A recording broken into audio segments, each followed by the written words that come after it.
And I think we are live. Or something. That's usually how this goes. Play. We have music. Nobody is here, so nobody could hear how dead I sound, but I don't know. I'm just tired. But I kind of felt like doing something, so here's your just chatting stream again.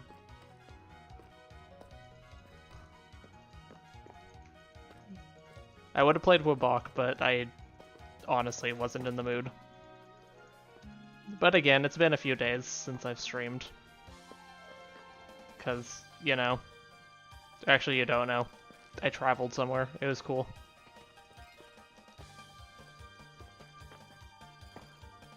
How about while I wait for people to show up, if people do show up, which I honestly do highly doubt because it's like almost 11 o'clock. And yeah. But still, I'll do like the generic blue sky post because that's like what I do these days for some reason.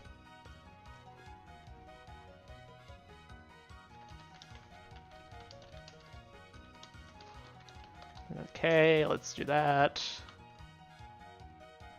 Let's post that. I'll put that I'm like live on Blue Sky because that's what I do or whatever. Let's not put it for long because I don't know how long I'll be streaming, but yay! Again, I highly doubt anyone will show up, but if you do show up, hi, it is me, Senpoo. Took me long enough to do the generic intro that I do every time.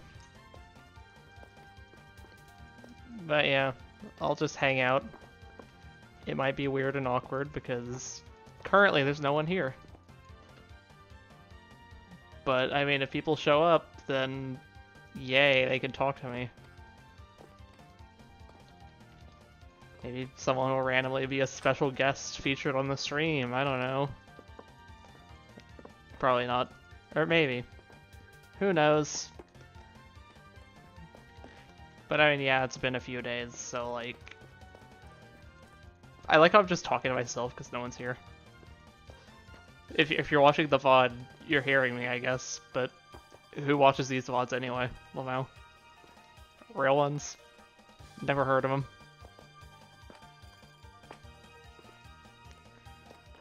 But yeah...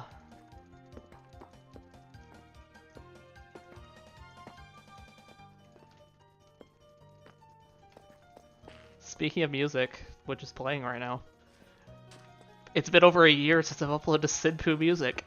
Can you believe that? I know, crazy.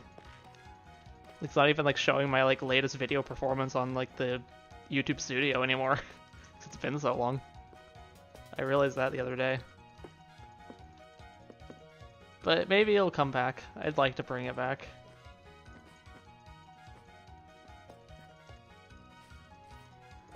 But yeah, we're chilling.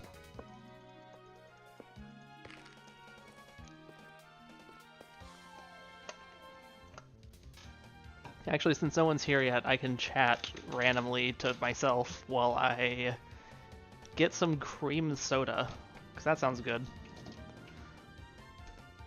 I just like open my freezer. Let's get some ice. Fuck ice, but you know. Enjoy the ice sounds if you can hear them.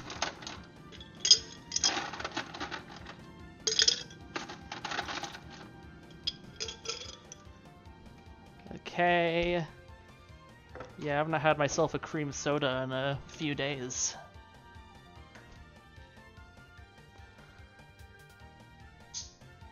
There we go. Open the bottle. Pour the bottle into the icy mug. That's called style. You know, style points, like from Mythoria, the game that nobody knows about. I mean, people know about it, but... Wait, did somebody redeem... Oh, wait, no. It just showed the same color of text for... Welcome to Senpoo 009's chat room. Yeah, no one's here. Because... Again, it's late at night. This is probably gonna be one of the worst performing Senpoo streams ever, numbers wise, but who cares? I just want to be like, oh hey, I'm streaming. I'm meeting my streaming quota. The one I haven't been meeting the last few days.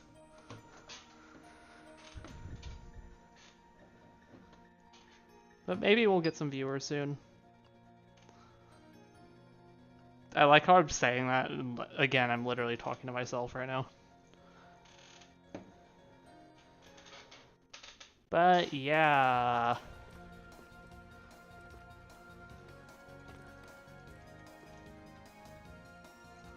It's the guy from Toho World Cup. Look, it's him. It's the guy.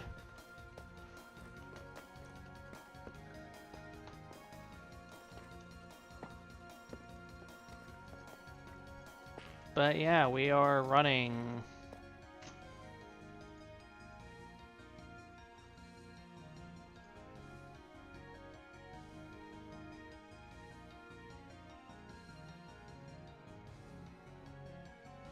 We are in fact running. Actually, no, we're not. I was standing there whenever I said that.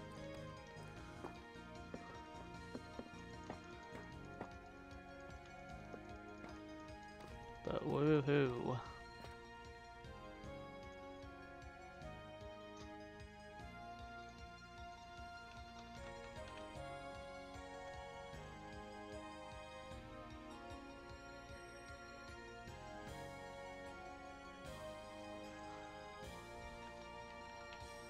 I guess I gotta check YouTube chat. It'd be really funny if, like, this is like the one time I get someone in YouTube chat. But no, that is not the case.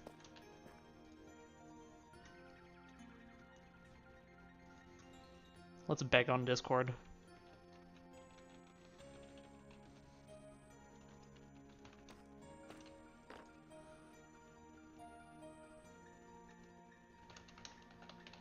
I'm all like, please, me is lonely.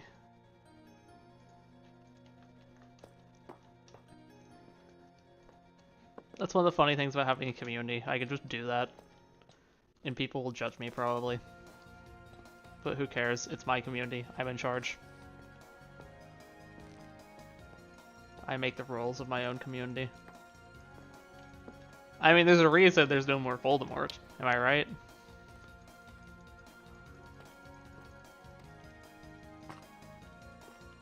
Oh, the Voldemort story. It's such a funny one.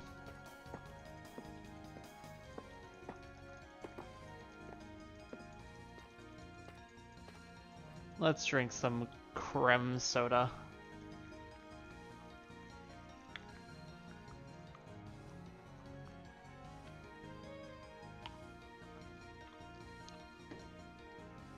Yummy.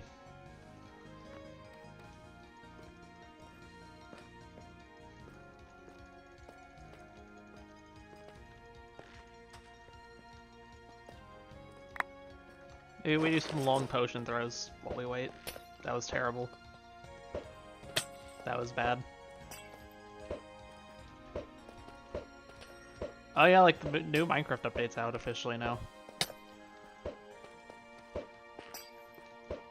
I'm gonna give it some time. Once I give it some time and everything's updated with like server stuff, I'll probably update the server. Cause I mean, sulfur cubes are cool.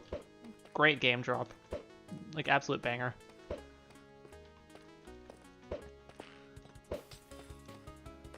I remember one time I was out at a bar and a friend asked me, what's your opinion on like the new game drop, like back when it was first revealed, what's your opinion on it, like when it comes to like your Minecraft server with like the PvP stuff?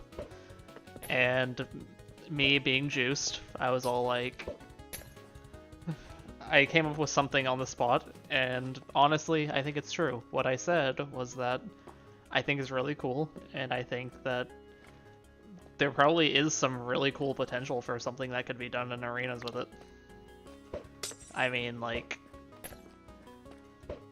I don't know, we can make like a cool like ball game, or we could have like arenas with like sulfur cubes that like you push them around. If they hit certain things, they cause things to happen. There are like the magma ones that do damage, I guess. That could be something. Maybe there's a kit that just gets a bunch of magma sulfur cubes that could swing around. I don't know.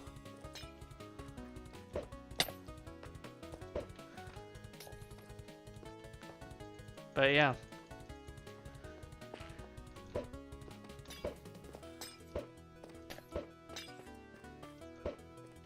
This is the Senpoo content we strive for.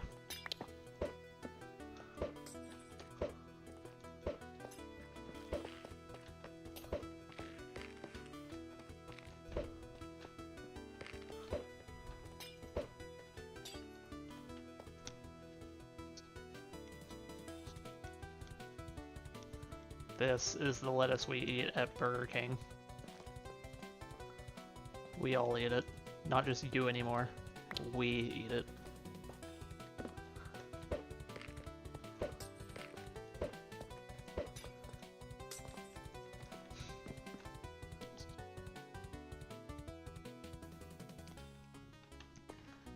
The regulars better show up or they're gonna lose their streaks. All I could say is they're probably gonna show up at some point, just even if they don't even chat. It's gonna happen. I have faith. I have a mountain of faith in them. Budumch. I'm unfunny.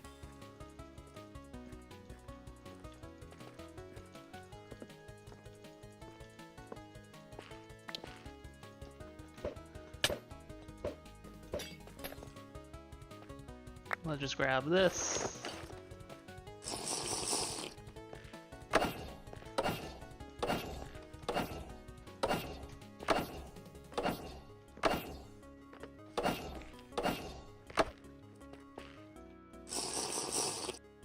Actually, I forget. I think it's saturation 9. Let's do effect.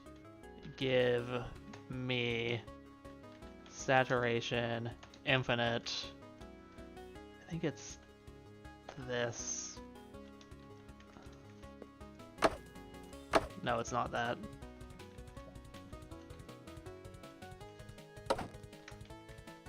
Not that one. Might be some like really weird number. Okay, it's saturation 12 for some reason. Or no, it's saturation. Yeah, it is saturation 12.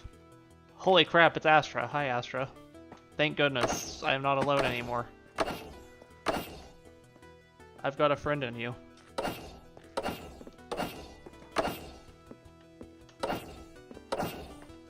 But yeah, I'm just chilling. I'm too tired to like actually play anything for real, so I'm just kind of doing a just chatting stream because I haven't streamed in a few days.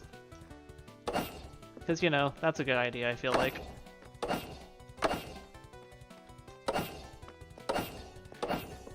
How are you doing?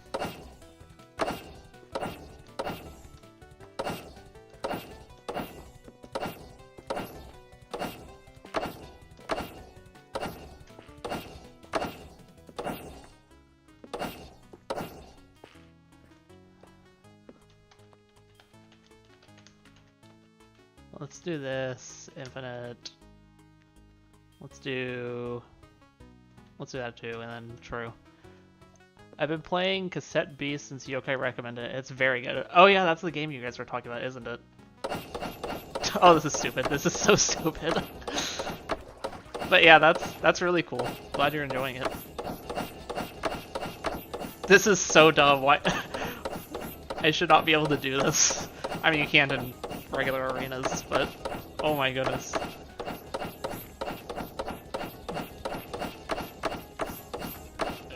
New arenas kit coming soon.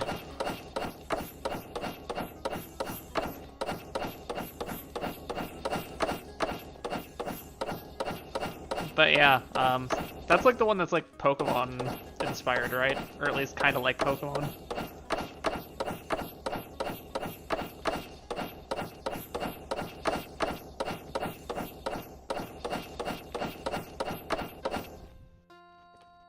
Okay, creature collector, yeah. Actually,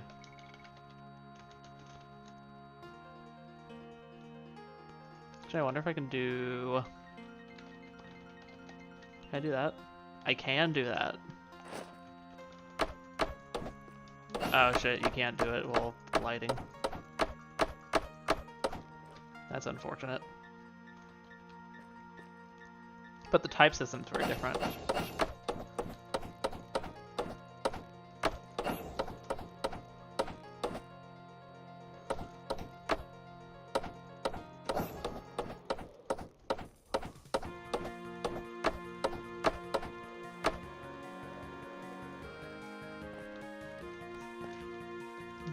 But yeah, that's neat. Sometimes I should just like play more games. I don't play any games anymore. But yeah. This is so goofy.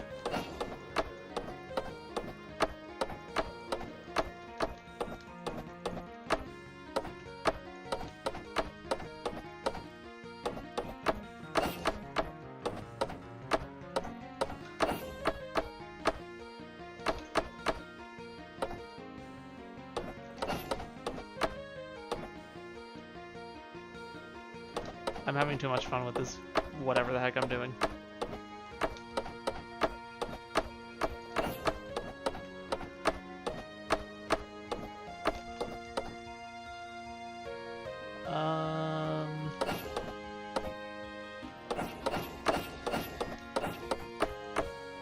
Oh crap. Does it do anything with the elytra? Not really, because I can't actually do it when I'm gliding. But if like I hit the ground, jump, boost, and then elytra, then I can do a funny glide. So if I like glide after.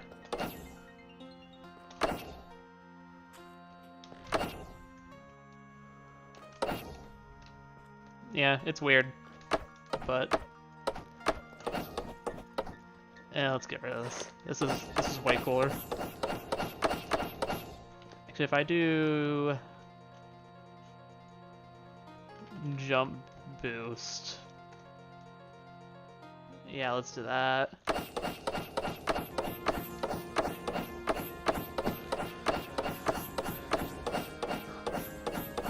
Yeah, this is dumb.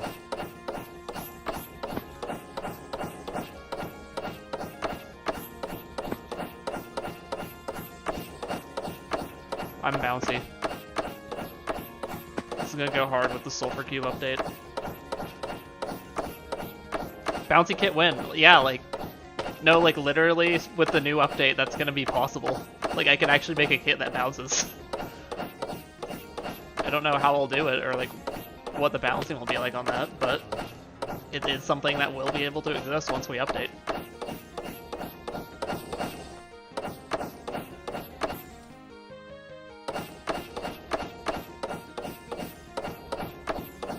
I'm not even holding my forward key anymore. I'm just doing this.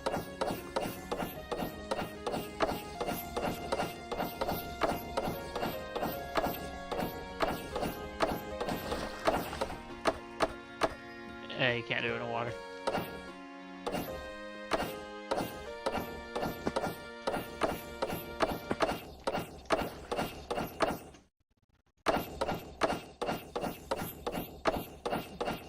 This is so Lamau.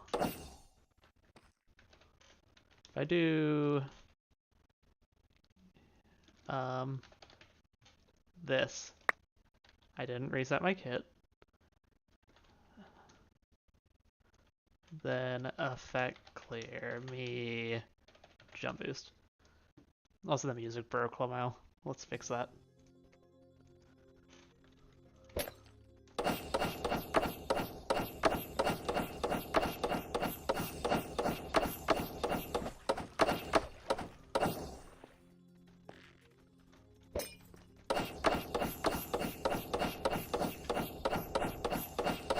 This is how Lancer was meant to be played.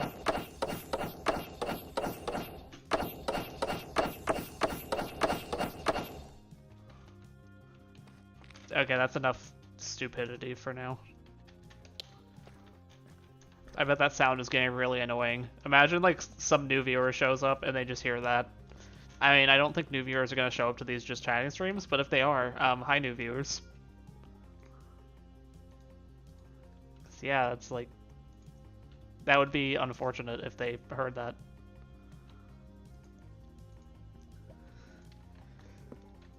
But yeah, life is life, and we're living it, I guess.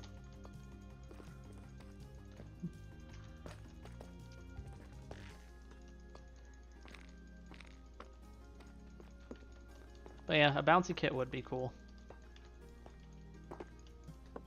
Okay, let's drink some Crim soda.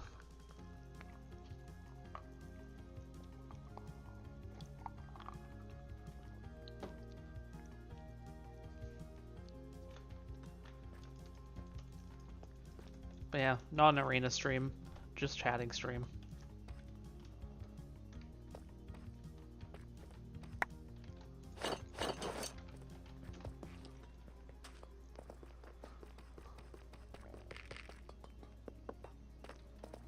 Also, the music playing right now is totally my last arrangement I released. It was over a year ago. I was saying this before anyone showed up, but it's been so long since I've uploaded Senpoo music that quite literally it's not even like showing like the latest video performance on this YouTube studio anymore, which is sad. But yeah, it's been that long. I think it does that after a year or something. I think that's how it works.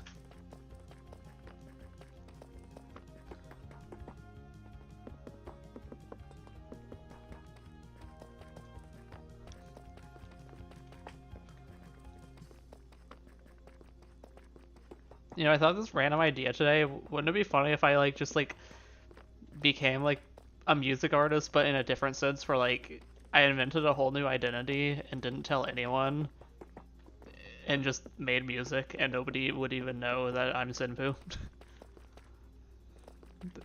I just randomly thought of that hypothetical earlier. That would be really funny if I did that. I'm just kidding. I already did that. I am Mr. Beast. No, I'm not. I am not. Also, Yokai in the chat. Let's shut up for Yokai, guys.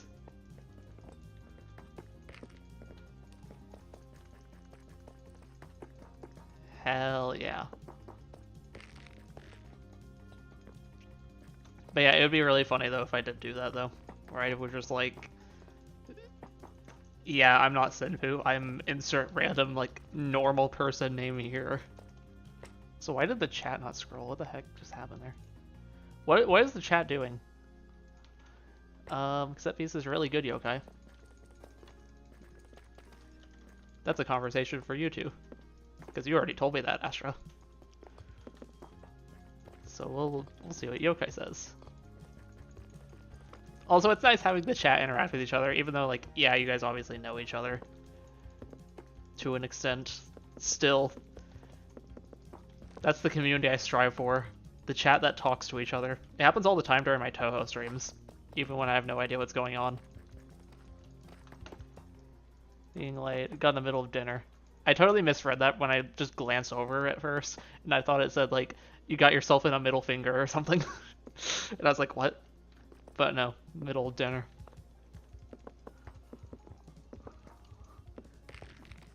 But yeah, the community I strive for, the chat that talks to itself and becomes friends with each other.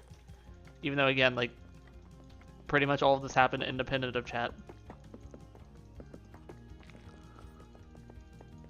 We were literally in a call when this discussion happened.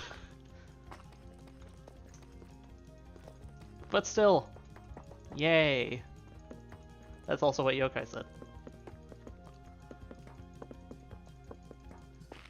But yeah, I'm too tired to play anything tonight, so I'm just like doing a just chatting stream because it's been a few days since I've streamed. Because like, yeah, I was sort of traveling somewhere. Because I'm a PhD student. That's what we do. We do things like that.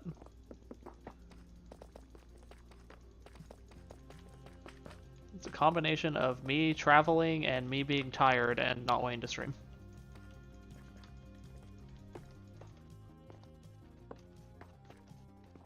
But nope, we're streaming tonight. Could have been a Woodbox stream. Haters will complain.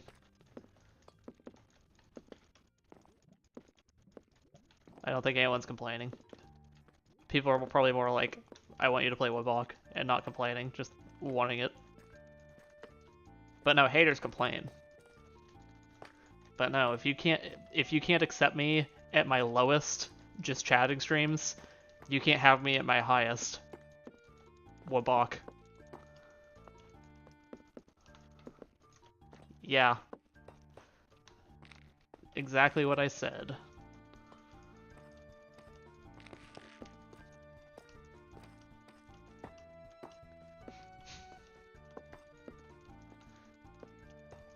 But yeah.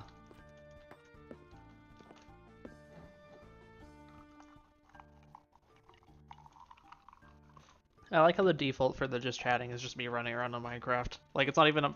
Like, I don't mark it as a Minecraft stream because it isn't. But Minecraft is still there because... How else am I going to get the free engagement? I mean, it doesn't get engagement, but it's like... I mean, can you really call, like, people, like, just watching the Subway Surfers gameplay engagement? They probably aren't engaging with it, they're just, like, staring deep into... Or no, it's staring deep into their souls. Oh, hey, there's an ad. How fun. Also, guess what? I already buffed consumer. Oh, wait, no one can hear me because there's an ad. Unless you're Homie Mace. Shout out to Homie Mace, who is subscribed to me on Twitch. You can be just as cool as Homie and get no ads. Or I guess if you have an ad blocker, then, like, that works too. But, like, that's like, the less cool way. Like, you get no ads, yeah, I respect, but also, that's the less cool way.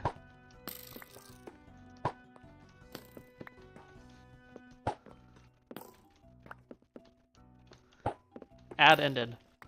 But yeah, I was gonna say, or I don't know if you heard my plug, but yeah, if you want to be like cool like Homie Mace, subscribe to me. Which, of course, why am I saying that? Because I already know both of you. And yeah, at this point, I don't need to plug it, because it's like, why would I plug it? You're like the real ones. And you've heard it a million times, too. Now, if it were a new viewer, I don't even think I'd plug it just as a joke, but like, yeah, you know. But anyway, what I was going to say, consumer has already been buffed, even though it's like not on, it hasn't appeared on stream with the buff. 15-second refresh. That's all I did. But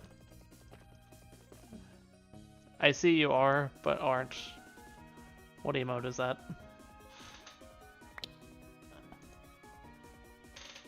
Wait, am I muted? Is that what that is? What the heck? Or no?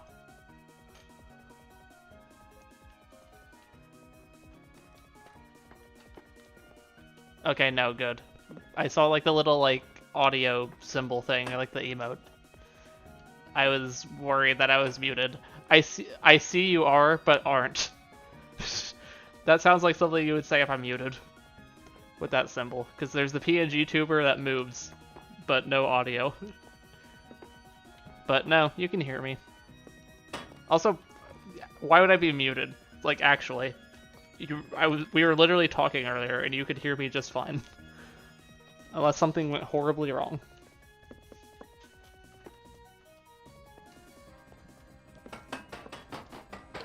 Also, if we are, I don't know if we're arenaing tomorrow or Saturday, but either way, we'll hopefully have Homie Mace back.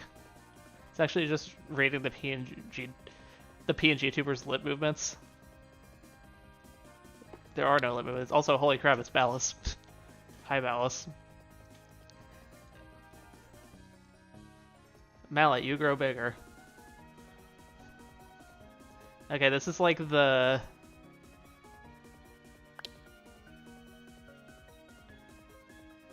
Oh, that was a joke. I thought you were saying you were actually doing that since, like, you also just said I wasn't muted. But I see. Okay, but Mallet, you grow bigger. This is for you, Ballas. This is for you. You're gonna win TWC tomorrow. growing normal size. Yay. Okay, dehydration. This. And force hydration, I don't have any because I didn't prepare because nobody ever redeems that anymore. So let's prepare the force hydration. It gives us something to do on the Just Chatting stream. Let's get some ice. Again, fuck ice, but you know.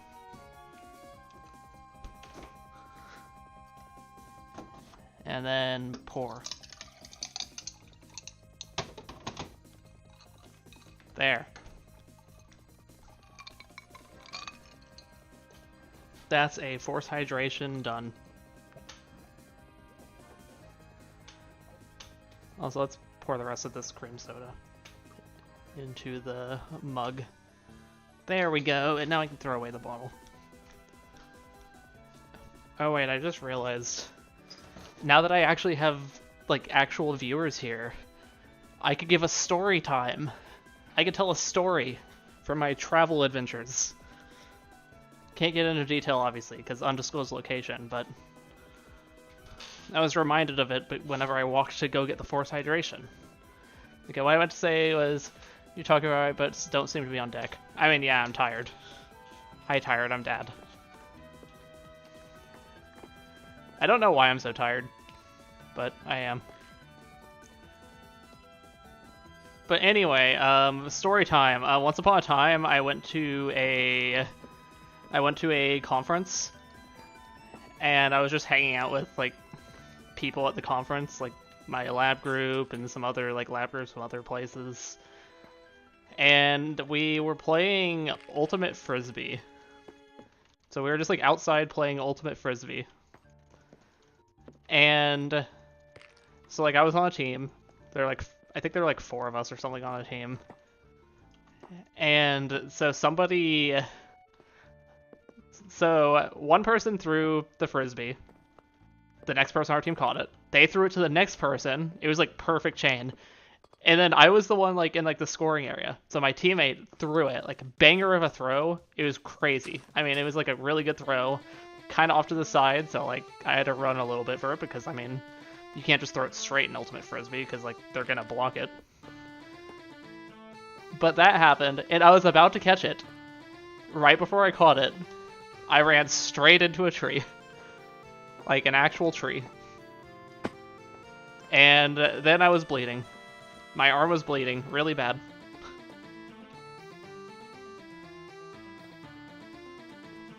But yeah, oh wait, what does it say? He was traveling, reacted to that when heavily blocked, appeared on the road. Interesting. Also Lamau Deltarin.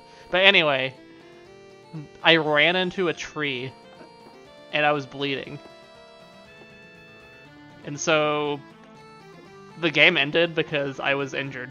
I mean, I was like, oh shit, that hurt, but I wasn't, like, in so much pain I couldn't move or anything. So then we went on a quest. I went with, like, one of the people from, like, the like place we were at, and we tried to search for first aid. And we found, like, a random person who just, like, happened to be there who had first aid. And so, like, this random person, like, I've never met before, just, like, wrapped my arm in a bandage. Shoutouts to that guy. But yeah, then I had, like, a bandage on my arm because, yeah, it was bleeding, so of course I had to have that. I don't think I've ever used, like, one of those, like, giant bandages you wrap around things. But yeah, that was cool. I took it off the next day because I wasn't bleeding anymore, but you could still see the like, red on my arm from blood. But yeah, that's the story. That's the story. And also, yeah, like, in case you're wondering, my arm now, it basically feels like a sunburn at this point. It doesn't actually hurt that bad, but I mean, it's still, like, it still looks really bad. But then what no one can see in public is under my shirt, I have, like, a few cuts on my, like, body. And honestly, those hurt more than anything. I don't know why they don't hurt, like, that bad. They're, like, more annoying than anything, but they still hurt. Like, sometimes I'll just be walking and my shirt will, like, rub up against my body and it'll, like, kind of hurt. But yeah, I don't know why those hurt more whenever they're like seemingly less severe looking, but still, there's my story. I got attacked by a tree at a conference. So that was cool. Hope you enjoyed my story. So basically today you don't have VC because you like the energy others have on deck with you. I just read that completely wrong, but I mean, I'd be down to do it, but also, like, I just didn't think of it because I just kind of wanted to start the stream, and it was kind of a last-minute thing. And if anybody, like, wants to get in a call, I'd be down. But just know as long as we keep it chill, I guess.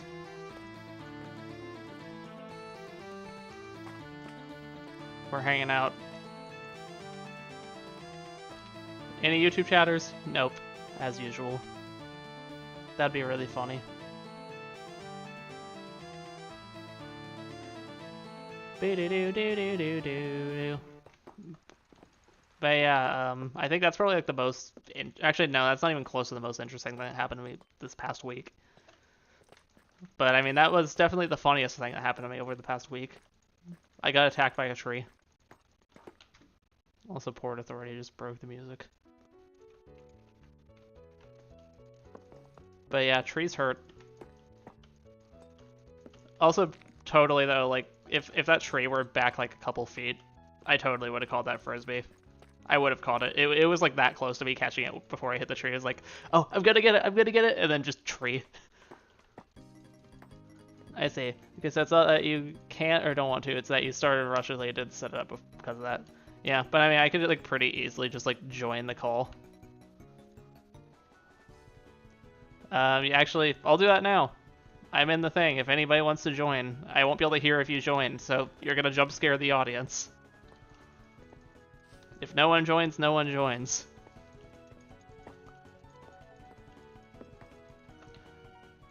Actually, screw it. Let's make the... Oh, wait. No, there's a yokai. I was about to go into general, but I'll stay in stream. Who cares? If somebody else wants to join, just tell me. But yeah, yokai in the call. Yay. Hi, yokai. Hello, I was about to surprise you. I actually had delay on the stream, so if you were going to say something to the effect of let me move to general first or something like that, I missed it because I've had delay. Yeah, I mean, I was about to, and then like I opened like the Discord window to move, and right when I opened it, you joined, and I'm too lazy to move now, so we're staying in stream. But if somebody like Astra or something wants to join, just let us know. We'll put you in. Yeah. Or sorry for messing that up for you. We're good. I honestly don't care. Alright then. Yeah. I remember saying something to the effect of that I had things to talk about. Next time you... Interesting. Yes. Next time you had a talking stream. So, actually, yes. I remember saying that I started a game that time. That's what I said. And you know what's funny about that? What is it? Now I have to say that I finished it. Oh, nice. So I was going to give the news that I started a game, but then I finished it before I could give the news that I started. What, is it like Epic Yarns as you sent that in chat today? Actually, no. Okay. But you're right, I started that too, but I was actually thinking Are you playing the 3DS one? I'm 99% sure that when I said that I was referring to Risk's Revenge. Oh, the what? Risk's Revenge, the Shantae game for the DSi. Oh, okay. I wouldn't have known that. But yes, I was going to... The thing about that game is that it's not very long. So within 2 or 3 days, I was done with it. Cool. 100% completion at that. I really tell you it's not very long. Also, yokai, random side note that I just need to mention with arenas.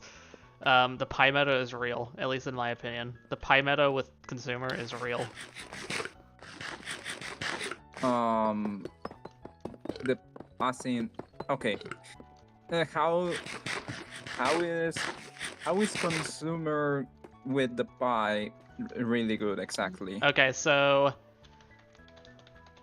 what I've noticed, at least from like the one stream when we used it, pie works really well because so the idea with pie is you don't get much healing with it, but you get a ton of absorption. But Okay. consumer has other gabbles, so you could get the absorption while also getting healing. And if you select pie, then you have a bunch of it. So you can always make sure you have the absorption while you're still able to heal with all the other gabbles you have. It's perfect. Okay. So you run pie as your main, but like you use it together with one of the secondaries. Yeah, it works really well. At least that's what I found. Like I think like Ballast ran it or something, and I saw it and I was like, oh hell yeah! And I tried it, and yeah, it's probably my favorite combo for consumer, just because of that. Come to think of it, so you remind me. So you just said it, but like pie is focused on absorption, but it doesn't really do much of anything else. Yeah. That's it, right? Yeah. So pie, it only heals a. Actually, you can see it on stream here, but yeah, it only heals 2 health, so like 1 heart, like total. Compared to most others, which heals 6, which is like 3 hearts. Okay, so I imagine that. That pie is like the pre-gapple. I mean, yeah, that's kind of its strategy. Like the downside is the absorption only lasts for 15 seconds. So if you let it after 15 seconds of like if you haven't used it all, it just goes away. So you have to time it well and be careful because of course your opponent could see you pieing and run away. But at the same time, if you can pull it off, then you can basically go into a fight with 16 hearts versus your opponent's regular 10. So pie is really nice for that. It just if you like drop enough hearts below like the main 10 or whatever, then it's a bit harder to heal. So pie can be hard to use well, but if you use it well, then it's great. I imagine it fares better in modes like time or threshold, where compared to lives, because dying is on paper less punishing in those modes than it is in lives mode, and so if you get it wrong, or just the fact that you're not actually going to heal that much, so eventually you're going to be worn down. Yeah, because that's the thing is like if like you don't use it well, then you're gonna be low and then be at a disadvantage. But if you use it well, you can theoretically maintain your advantage through every fight. It's really hard. Like sometimes like it might even be worth it like mid fight, like run back just to with like pretty high health just to re-pie before like fighting more. Depending on how you do it. But there's a lot of strategy with it. But basically pie is nice with consumer because you can have the absorption with everything else. And like also guarantee that you'll always have pie. At least until you run out, because the thing with the selected gapple with consumer is that unlike all the other gapples, which you can randomly roll through like the refresh, you can't actually roll whatever you have selected. Yes. But what can happen is you start with more, but also you can get more from killing people.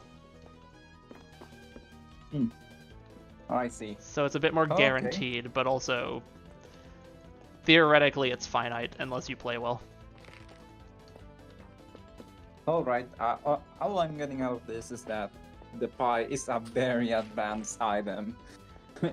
Yeah, it can be hard to use. Like, I don't see a lot of people really use it. I think, like, the one person I know of who seems to main pie, from what I can tell, is Homie. I notice he uses it a lot, and uses it pretty well. I remember that there's also a gapple that, like, doesn't immediately heal you, but it gives you a lot of regen. So... Yeah, bone meal. Oh, that's it? Yep. Actually, I think those two are added at the same time. But yeah, Bone Meal, it gives you a really long regen, but nothing instant. So technically its total amount of healing is more than any other Gapple, but you get none of it instantly, With the Bone Meal is probably one of the hardest to use Gapples as well, just because, again, like, you can't just, like, step away from a fight and heal quickly and go back in. Like, you have to wait. So, like, if you have someone on you, you're probably gonna die. I imagine it could also maybe possibly work as a pre-gap move if you know that you're going to take a lot of damage during the fight. Yeah, I think I pretty much always pre-gap with Bone Meal. Because I can see that. I don't know. You're fighting. I was going to say a risk taker, but if you're taking a risk taker like up front, you're probably still going to die. Yeah. But yeah, I think the ultimate Gapple counters to risk taker are probably either, I'd say they're probably Pie and maybe something like, I don't know, Gapple Potion. You could argue a lot of others in other ways, like Carrots, so you can run around them and hit them a bunch. Iron, you can deal damage fast. Sugar, deal damage fast. Soup, you can keep them away from you. Diorite, you can reduce the amount of damage they do to you to an extent. If you're not, if you're in that situation, I guess you could use a flint if you're away to just shoot them. Yeah, you can do that too. Okay, so anyways, I was thinking, but let's not be that extreme. Maybe let's assume it's a knight. That's a good example. Yeah. So because this is a knight, I was also do not say berserker because that you're probably also going to die with that one. It kind of depends, because berserker, yeah, it does really high damage, but technically it is kind of balanced to be similar to knight. Like, it's just the fact that like it's gonna deal damage like less often, but more when it does. So like, okay, it should balance out. I mostly say that because I'm convinced that whenever there's a berserker in your arena streams, people start dropping immediately. Yeah, berserker is able to do a ton of damage. I mean, that's kind of its thing. Is like it can do high damage, but also at the same time, like, it is an axe kit, so you can definitely kind of outspeed it a bit sometimes. Yeah, so like I see that more often than I see it with other DPS kits like Knight or Typhlotic, which I guess Typhlotic is up there too, like not too wacky, but yeah. Let's say that you're fighting one of those three. Mm-hmm. And your own kit, their defense is like average or less. Yeah. So you know that if you're going to have to engage, but you know that if you do, you're going to. It's going to be heavy hits. Yeah. So you break up with the bone meal, so that you're getting it back as you trade hits. Mm-hmm. That's what I was thinking. How I was thinking this would work.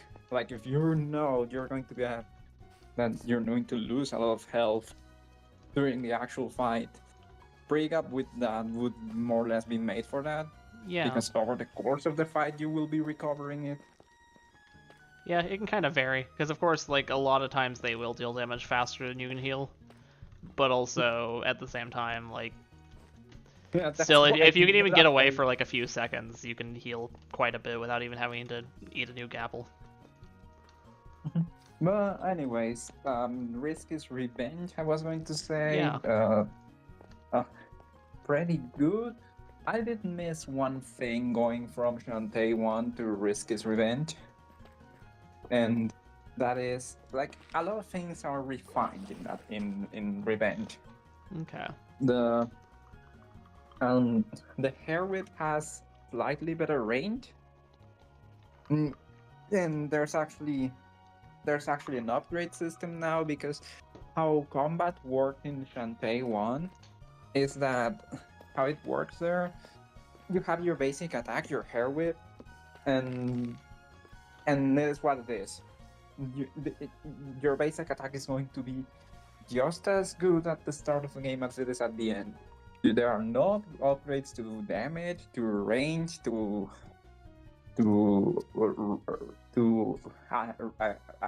attacking rate. It's the same. And then you can access weapons. You can buy them from the stores, and you have them in a menu. You have these sub weapons that let you launch projectiles or cast a bolt of lightning. I barely use them, to be honest. And there's also a pike ball that circles you and hits anyone who's too close to you.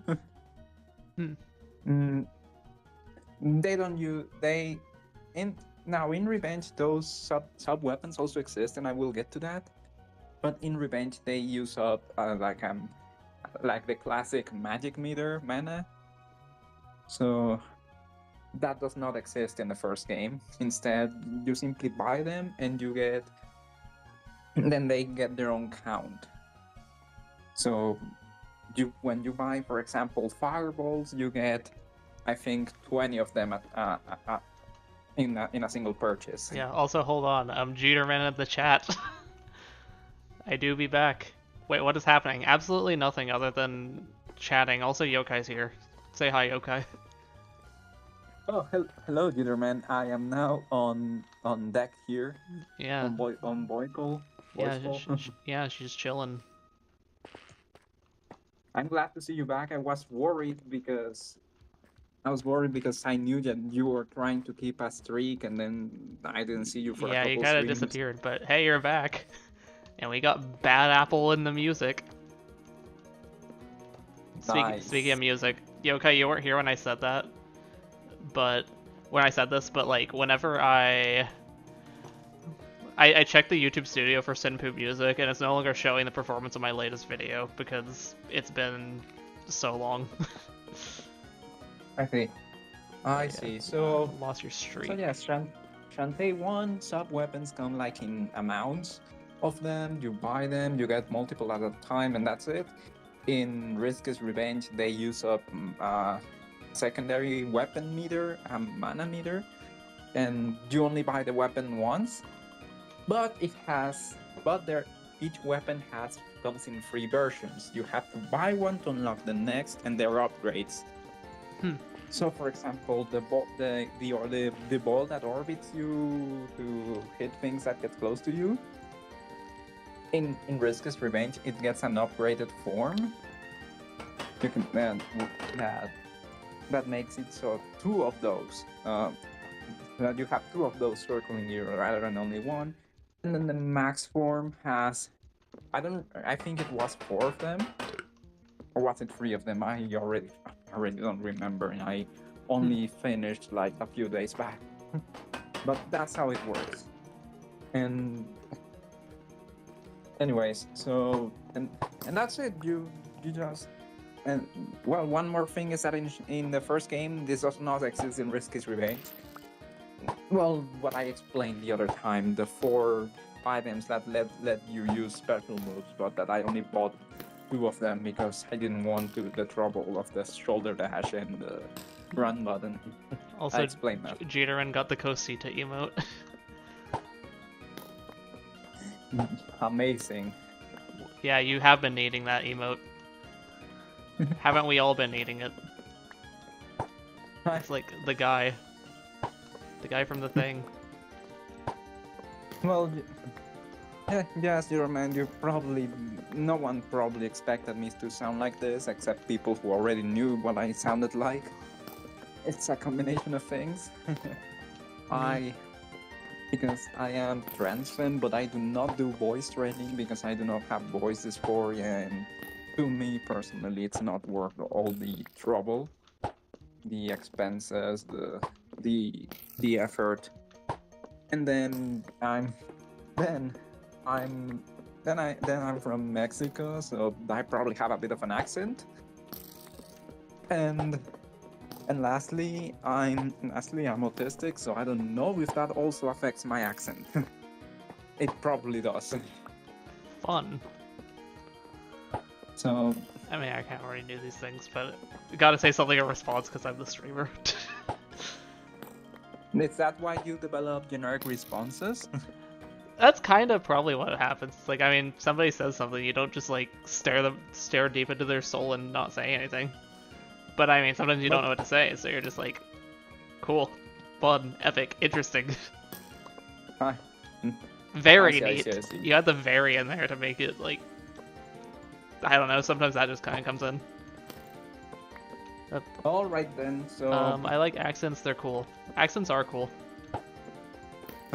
so what was I gonna say? Yes, but there is one important difference, and it is that in Risk is Revenge there is an upgrade for your basic attack. Actually, two of them. I think how it works is that the first one increases. It doesn't increase your damage per hit, but it lets you but it lets you attack faster. And then the second upgrade, I think it does increase your damage. So in Risk is Revenge, you actually can power up your hair whip, your basic attack there. And so that's a neat thing. I was going to say one. So for the sub weapons, you could compare. You could compare it to. You could make a comparison to like that Shantae one is like Pokemon. So because and Risk is Revenge is like a more traditional RPG because again mana meter. These sub weapons are like those spells that consume mana, very straightforward with that. And then Shantae one is like Pokemon because and the sub weapons are the moves that have it has its individual amount of uses. That's how you could look at it to make sense of it. Anyways, one I was going to say one thing I missed going from the first game to Revenge is how the transformation dances work. Because in the first game, in the first game, how it worked. The first game went a bit more into the rhythmic elements. So they had this minigame, they had this dancing rhythm minigame that you could play repeatedly to money grind.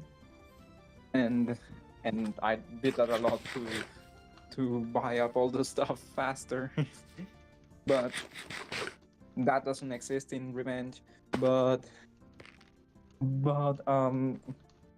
more importantly, the transformation dances, how they work is so in the first game, if you press select, Shantae goes into dancing mode. And so you have like four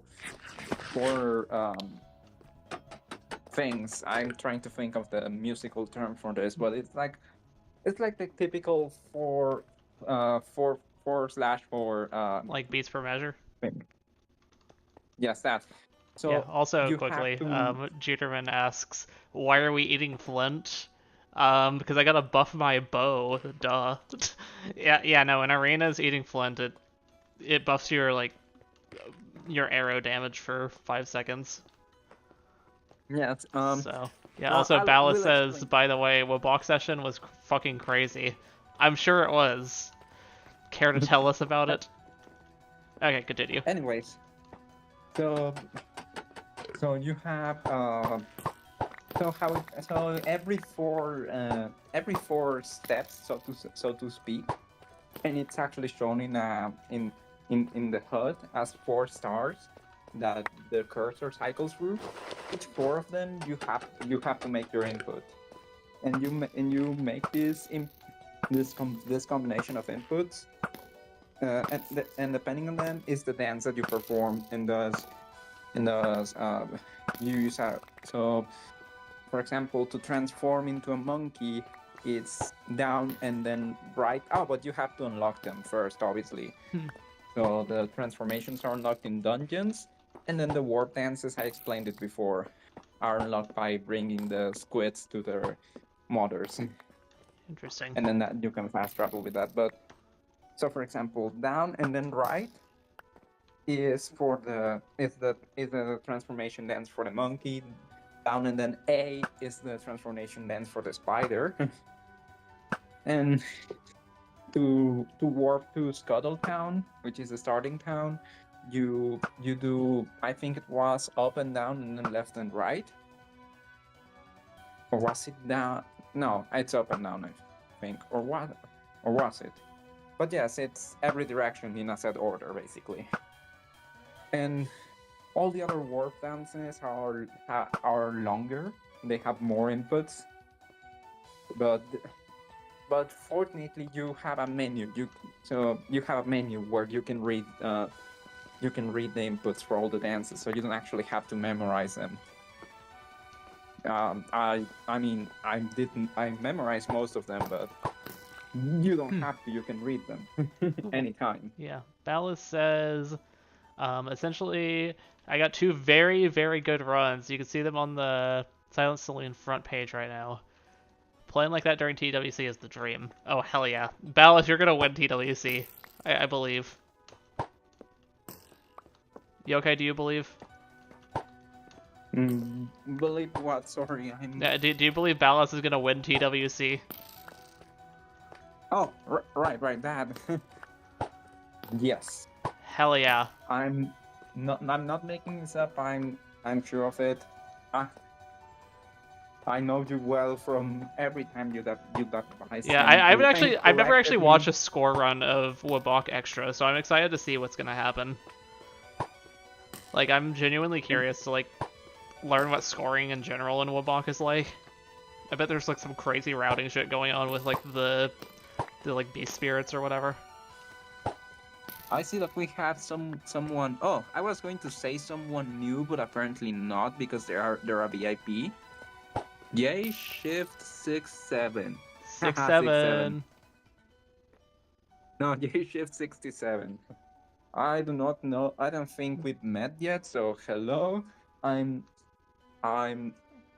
Actually, a regular at this stream. Is that who I think it is? I think that's a name change. Is that right?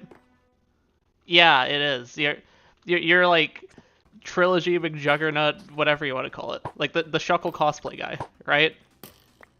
Shuckle? The Pokemon? Yeah, the Pokemon. You're that guy, right?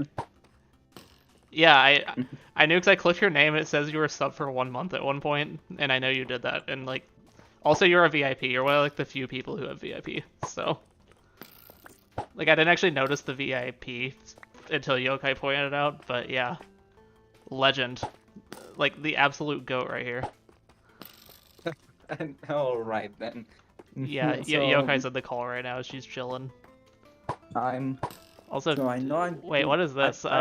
Texas Workforce Commission? Oh, TWFC? Or maybe TWC does stand for Texas Workforce Commission. I don't know. But yeah, interesting indeed. Toho World Cup tomorrow. Ballas is in TWC. It's gonna be great. What was I going to say? Yes. I know I've been taking forever to actually explain this, but yes, the transformation dances and the warp dances in Shantae 1, you actually have to press select to make her dance and then do the inputs to perform the specific dance you want to perform. In Risk is Revenge, they simplified this, and I get it. It makes it less elaborate for like a new player and all. But essentially, all that happens. First off, because the game is not very long, there are only 3 transformation dances in that game. In contrast to the 4 from the original game, that were 5 if you could get the secret one. That's only if you put the cartridge in the game GBA. We talked about this. So yeah. Also, Jaderin says didn't know that was a thing. Yeah, TWC is an epic thing. Like, it's just cool. You see, like, the best Toho players in the world just, like, duke it out in a bunch of categories, and Ballas is, like, really good at Toho. Let's actually take this chance to also promote a sort of related tournament event thing. RTF, Retro Toho Festival. Oh yeah, that. So, I forgot that was a thing. Because the Toho World Cup only covers the Toho games from 6 onwards. So RTF, Retro Toho Festival, focuses on the first 5 games. And but it's essentially mostly the same, like the competitions for like survival and scoring. There are a few, but there have been a few events that instead of competitions are. Oh wait, hold on, we got ads. Okay. Yeah, we shall wait. We'll wait a second. Also, the music just broke. Let's fix that. Okay. Okay, there we go. Fan filigree. Best theme. Best theme. I don't know what the best theme is in my opinion, but that's your best theme. Okay, so like, imagine it's hard for someone to decide what their favorite of their own work is, or what they think the best of their own work is. It's probably like difficult when to be fair to your own work. Yeah, it is. I'm kind of all over the place. Like, I think I'm like a little more like. Usually it leans more toward the monkey activities stuff for me these days, just because like I kind of got a bit better at making things, and like those kind of have like my main style, while like the other ones like were like the Iltheria ones are really good, but also like those are the ones where I was specifically trying to like aim for a specific style instead of like doing like kind of just like my own type of thing. Yeah, now that Ballas was saying that they didn't get an ad, I checked on my screen and I only now, like 10 seconds ago, got an ad. Yeah, So, like, VIPs do get ads. At different, like timing sometimes. Yeah, it's weird. It's off for different people. Yeah, but VIPs do get ads. The only people who don't get ads are people with ad blockers and people who are subbed. Or I guess if you have Twitch Turbo, that too. That also exists. But anyway, are the ads over?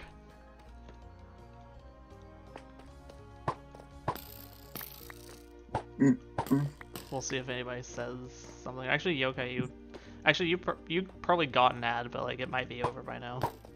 Yes, my ad just ended too. Okay. While you were explaining everything. Okay. So, anyways, well, I have best ad blocker, and I get ads on Twitch. Huh. Interesting. That's weird. Anyways, where was I? I just read for Toho Festival, the same but for the first 5 games. But I was going to say that not all events are competitive in RTF is one major difference. Sometimes there are exhibition or showcase events where simply where they couldn't get more than one person to actually play that game, so they can't really hold a competition. Yeah. And so what they do is have that one person instead simply do like a survival run or a scoring run, and while the commentators explain the strategy and everything, and there's still a competitive element in the sense of competing against yourself, in that during the showcase events they still keep score of the one player's run, so that you can see it as they try to get the best score that they can just to show it off. but yes, those are also a thing. So far there have been 2 editions of RTF. The first only had 2 events, a competition of Toho free scoring and another of Toho, was it 4 or 5? It was Toho 5 survival. And it was a pilot. You could say a dreamy pilot. Funny, get it? Dreamy pilot. context for the people in chat who may not know this, but Dreamy Pilot is an unused Toho theme. It's an unused theme. It's the unused theme of Stage 4 in Lotus Land Story, the fourth game. Yes. So soon revealed several unused themes across these early games in the music room of Toho 5, and then also put them on Accu's Untouched Scores, which are CD releases of the soundtracks of the first 5 Toho games. What was it called again? Dreamy Pilot. Or are you talking about Retro Toho Fest? Are you talking about that? Or are you talking about the song? Or are you talking about Toho World Cup? But yes, anyways, the first RTF 2 years ago was a pilot. It only had 2 events. It was more of a test to see if there would be an audience for this kind of thing, and if it would be possible to get people to actually play. Okay, Dreamy Pilot. Okay. And then the second RTF last year, that was a big event. Here, hold on. Maybe I do the thing quickly. Let's do. This might be really loud. Let's pause the music quickly. There, Dreamy Pilot. Oh crap, I muted it. There, Dreamy Pilot on stream. We're playing Dreamy Pilot.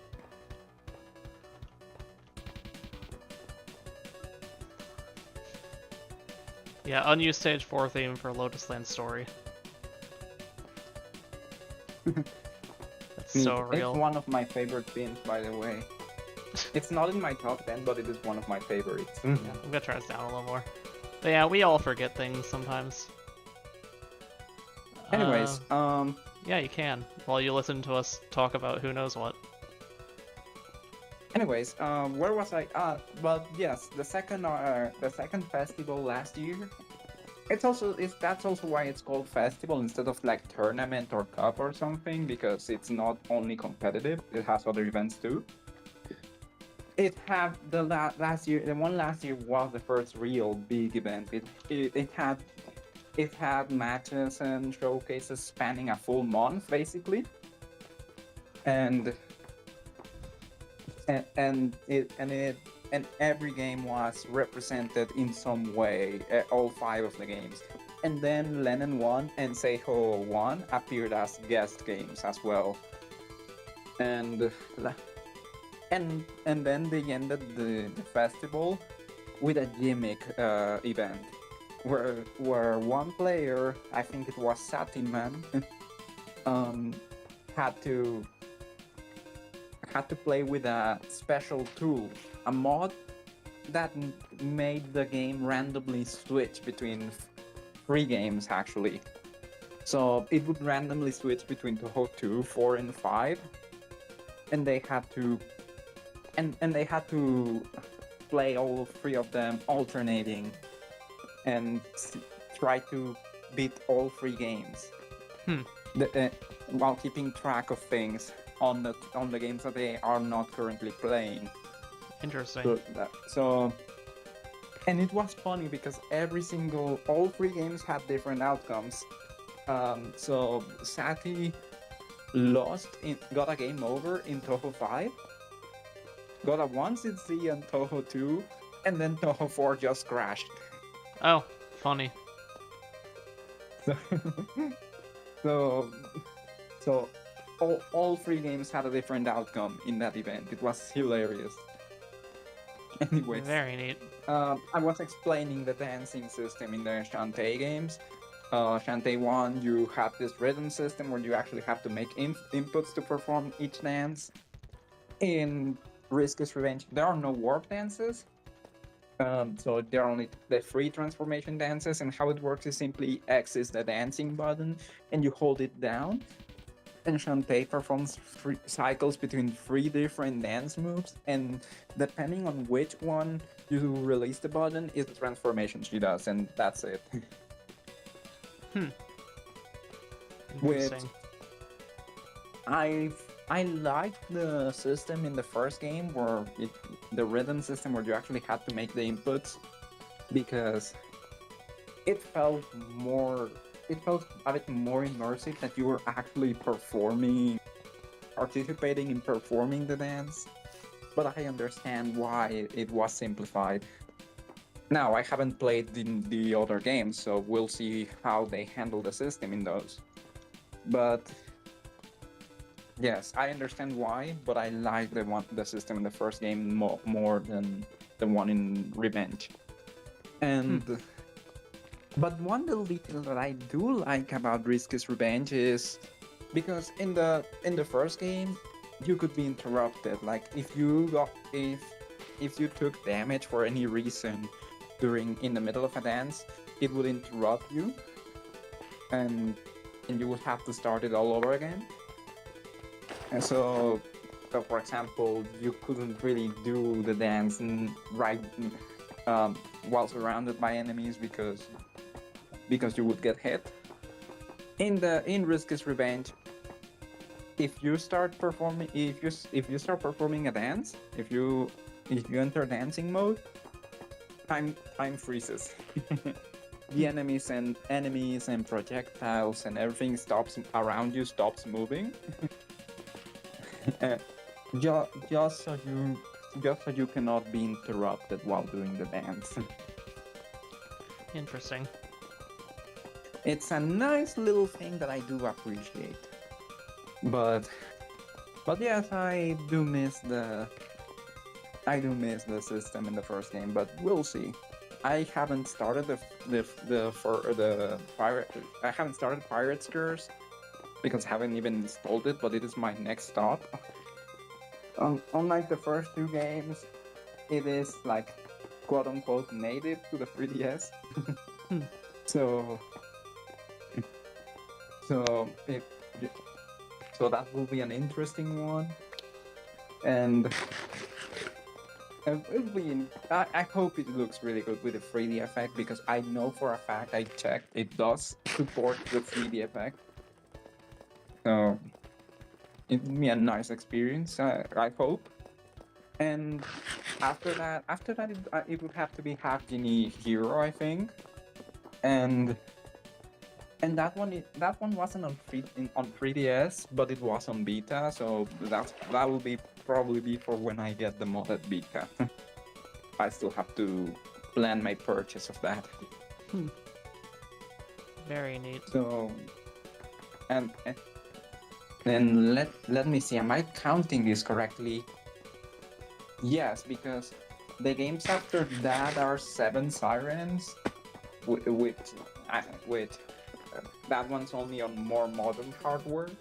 And then there's Shantae Advance, which is a very interesting case.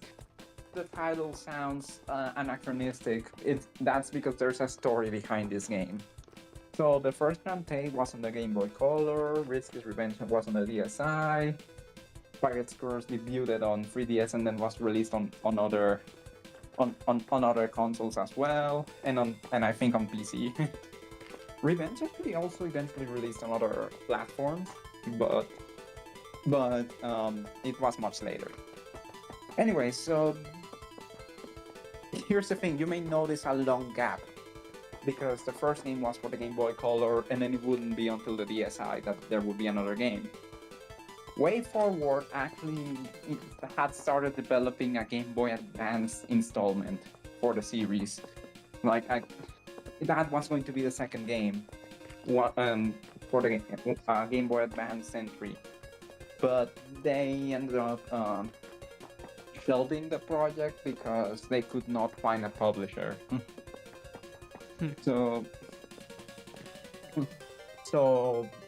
they eventually would finally get their chance to get a game out again with Revenge on the DSi. But very recently they finally got back on that old Game Boy Advance project. They finished it, and they, because the series is already very well established, so now they can allow themselves to revisit something that they couldn't do before. Yokai, the 6-7 guy says, "Fuck publishers on God." True. So, And yes, I'm sorry for calling you the 6'7" guy, but also you have 6'7" in your name, like it's perfect. J Shift, anyways, 6'7". so so so they finally made the game that they couldn't get out back then. They actually finished it, and It's a curse I choose to bear. and they kept not only did they keep the advanced title, but they actually released it for Game Boy Advance. They they partnered with Limited Run Games to actually release a short running GBA cartridge of the game, fully functional and all. But then they let that run for a few months, and then after that initial period, they released the version for modern platforms. And Jeterman asks, why does arrows have no gravity? That's the gimmick of this kit, Spectrum. It has no gravity arrows that fly fast. They also glow. But yeah. so yes, that's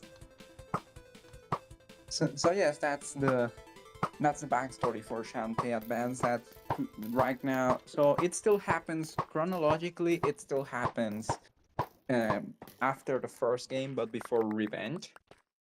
So while every other game in the series like happens, all other games had been happening in the order that they released. This one instead, its place in the timeline aligns with when it was originally supposed to be released instead of when it actually released.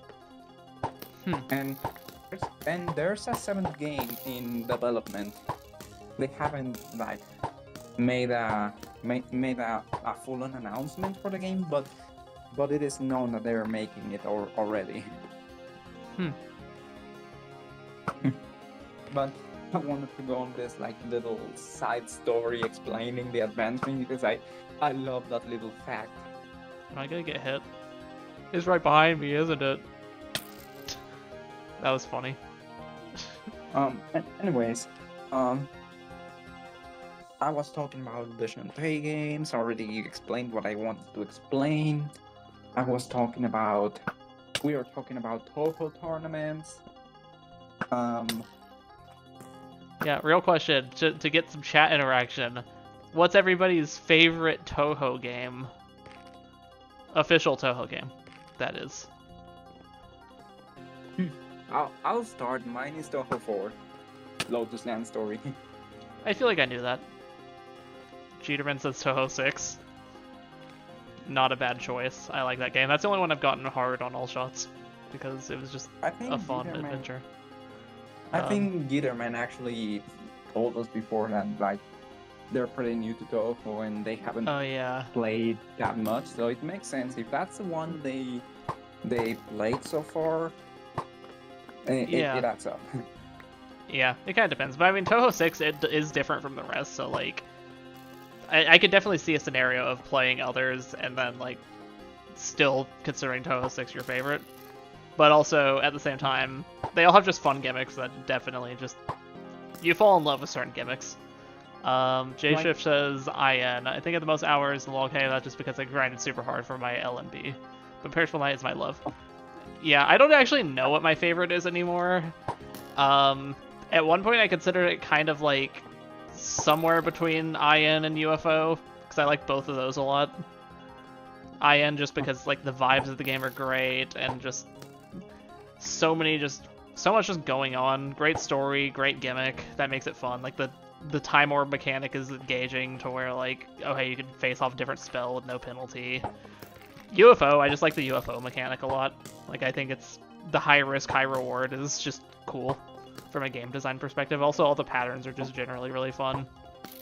But then all the more recent games I've played, I've just really enjoyed them. So, like, I don't even know where they'd rank anymore, and I've kind of stopped keeping track where I rank them. Because, I mean, LoL K was super fun. I loved LoL K. DDC is another one that really stood out to me a lot. Stuff like that. Okay. But yeah, I don't actually know anymore. Like, I don't even, like, keep track of what my favorite is anymore. Oh, I was going to say, um, and I actually want to say this so it can connect into my next point. But I actually, while 6 is not really like one of my favorites, after having played it, I um I will say that I respect a lot when people play it and then they say that's their favorite, because there's this meme that isn't really a meme because it's kind of true that most of the people who like worship Tofu 6 have never actually played it. Yeah. and and actually I wanted to talk about this because this has come up before. Never seen that before. What the fuck? A remake of. Sorry. Oh, I just saw something weird happen in Minecraft. An arrow like went into a wall and then it turned into an item. I've never seen that happen before. You're a sorcerer. Yeah, they have ads right now. Okay. We'll wait for ads and we'll resume. Yeah, we have some more chat messages as well. I hope that at least they heard me up until the part where I said that people haven't actually, that the people who worship them in the game and then they haven't actually played it. Yeah, I think they probably heard that. Okay. Why are we running ads at all anyway? Honestly, I kind of just have it running. I just kind of like leave it on and forget about it. Yeah. I remember that. Give me a moment.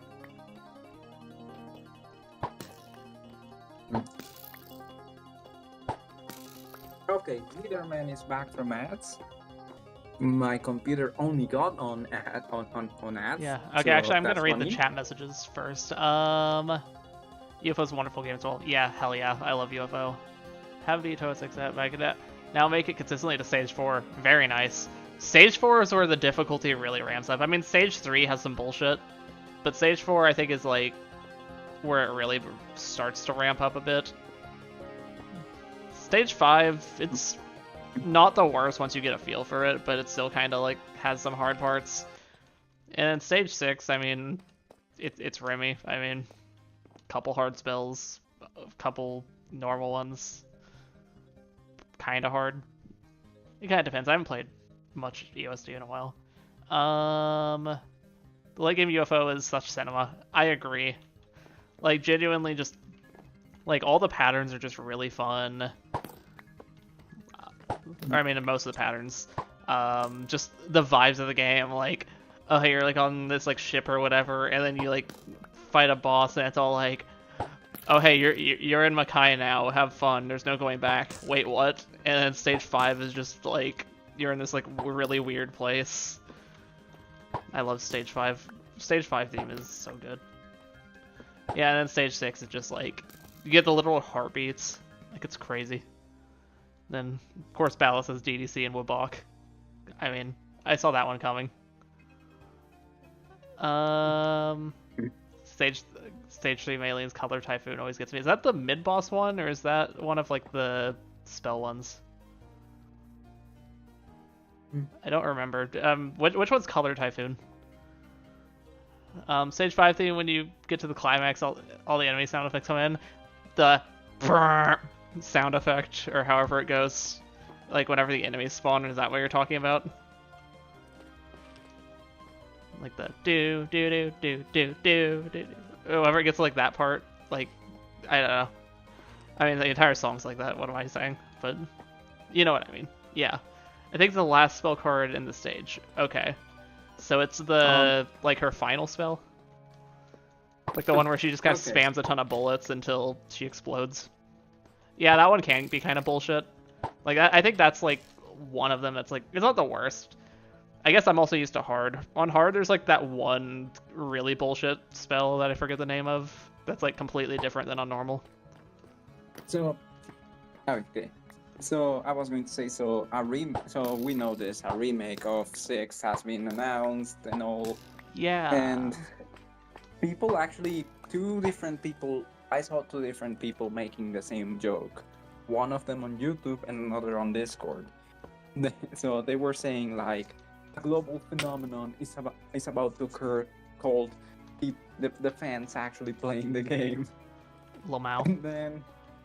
And then someone else on Discord, on one of my Discords, said how was it, huge EOSD fans excited to play it for the first time. Lamau. So yes, it's known that a lot of people who worship that game haven't actually played it, so hopefully they actually will now that this remake will be readily available. And let's see what they think of it after playing it. Who knows, maybe they still think the same, maybe their opinion shifts. We'll see. Wait, you're telling me the game is actually hard? I can't have hard games. Friends, my music album came with a game included. Yeah, the game's too hard. I'm not gonna play it. I can see that happening. Like, I mean, I get like Toho's not for everyone, but also like anytime I see people complain about games being too hard, it just makes me laugh because I play Toho. I see. Like, no, like I mean, I haven't actually touched it or like watched it or played it or anything, but I remember like whenever like Silk Song came out, people were complaining about it being too hard, and I don't know anything about the game, but I just know they're probably babies. No, I do have some expectations and some questions about what will happen in the wake of this remake, but I will say this is more of a community thing, not really a series thing.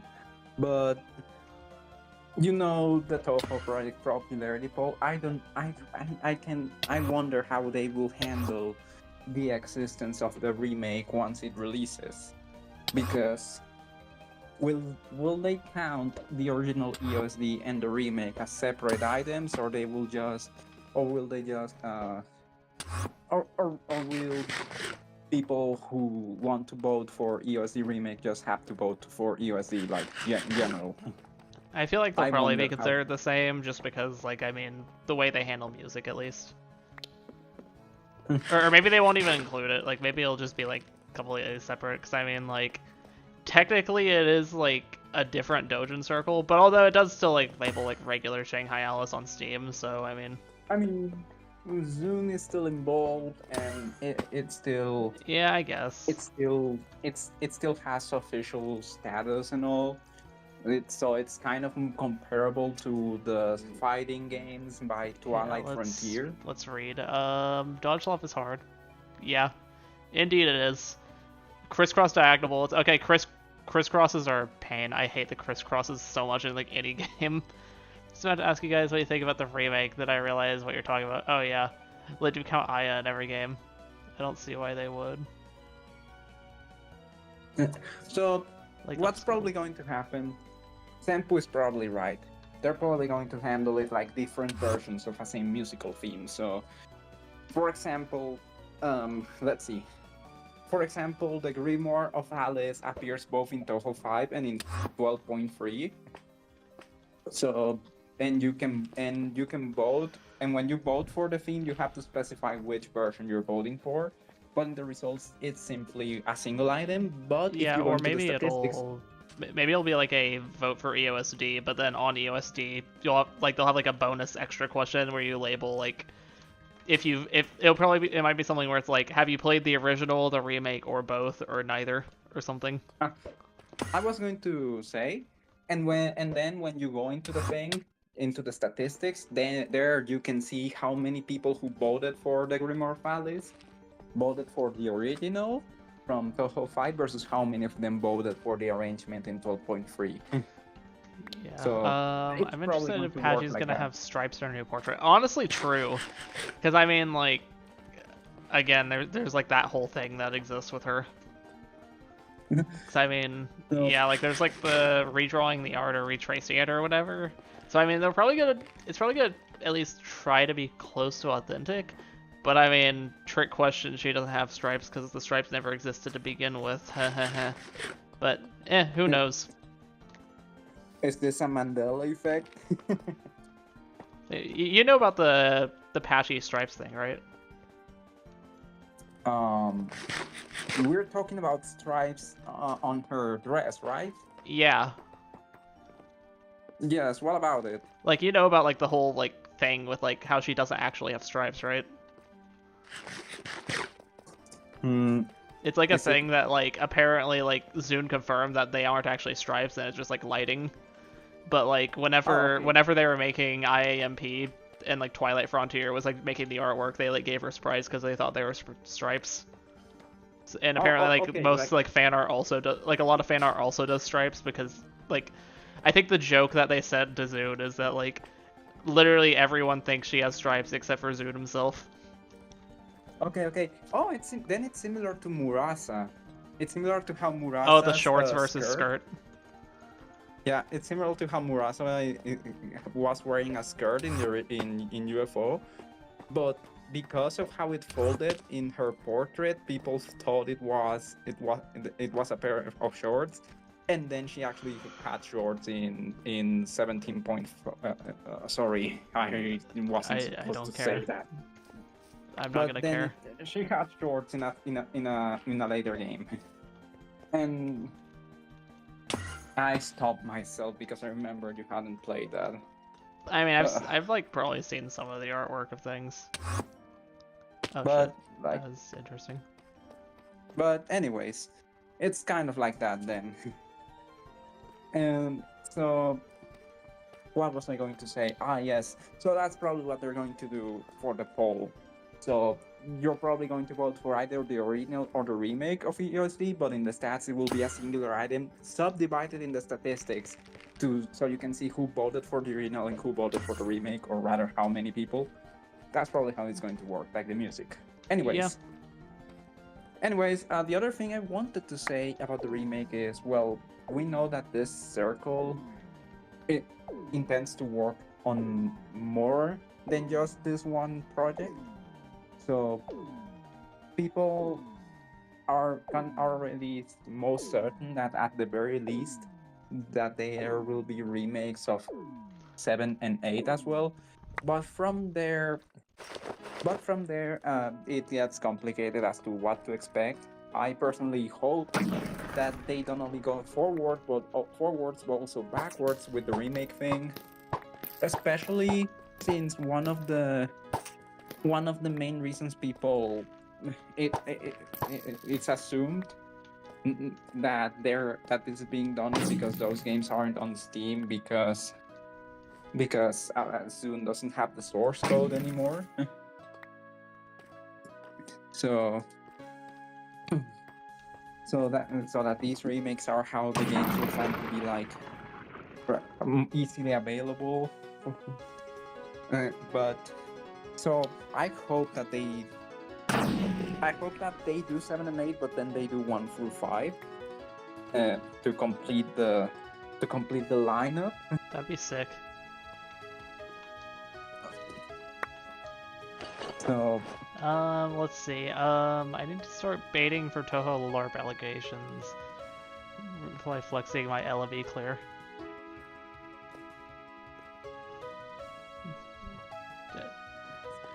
Yeah, flex that LB clear. LARP. So Bait. as in they Bait want LARP. people. Flex. Girl boss. I don't know. I see. So as in they want people to think that they're like a fake player or a fake fan or something, just so they can then show off their gameplay to dispel the allegations. Is that what they're saying? I think so, yeah. But yeah, bait, LARP, flex, girl boss. Do it.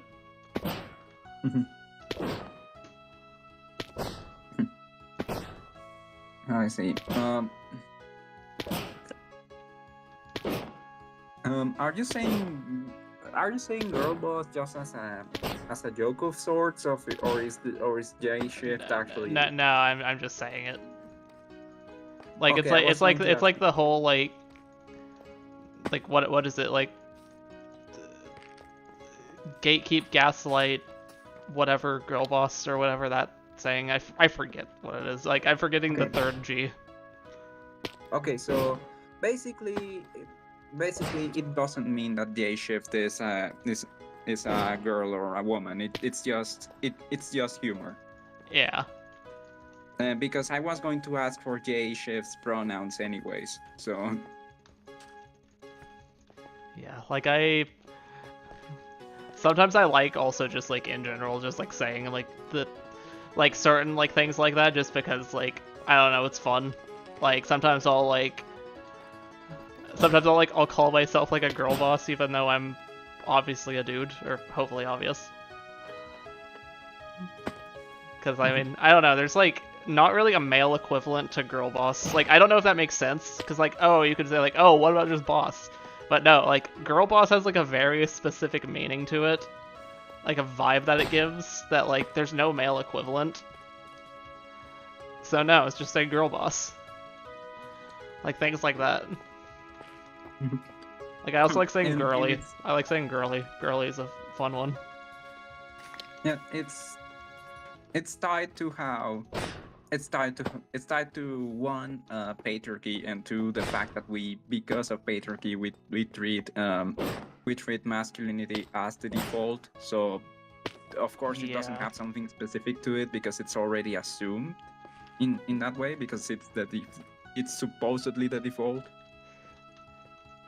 Yeah, but also like I guess like yeah, a lot of times like you could say like boss isn't like a badass type thing, but like it doesn't give like the same like badass energy as saying girl boss does. Like girl boss is like, oh hell yeah, you're a girl boss. Like hell yeah.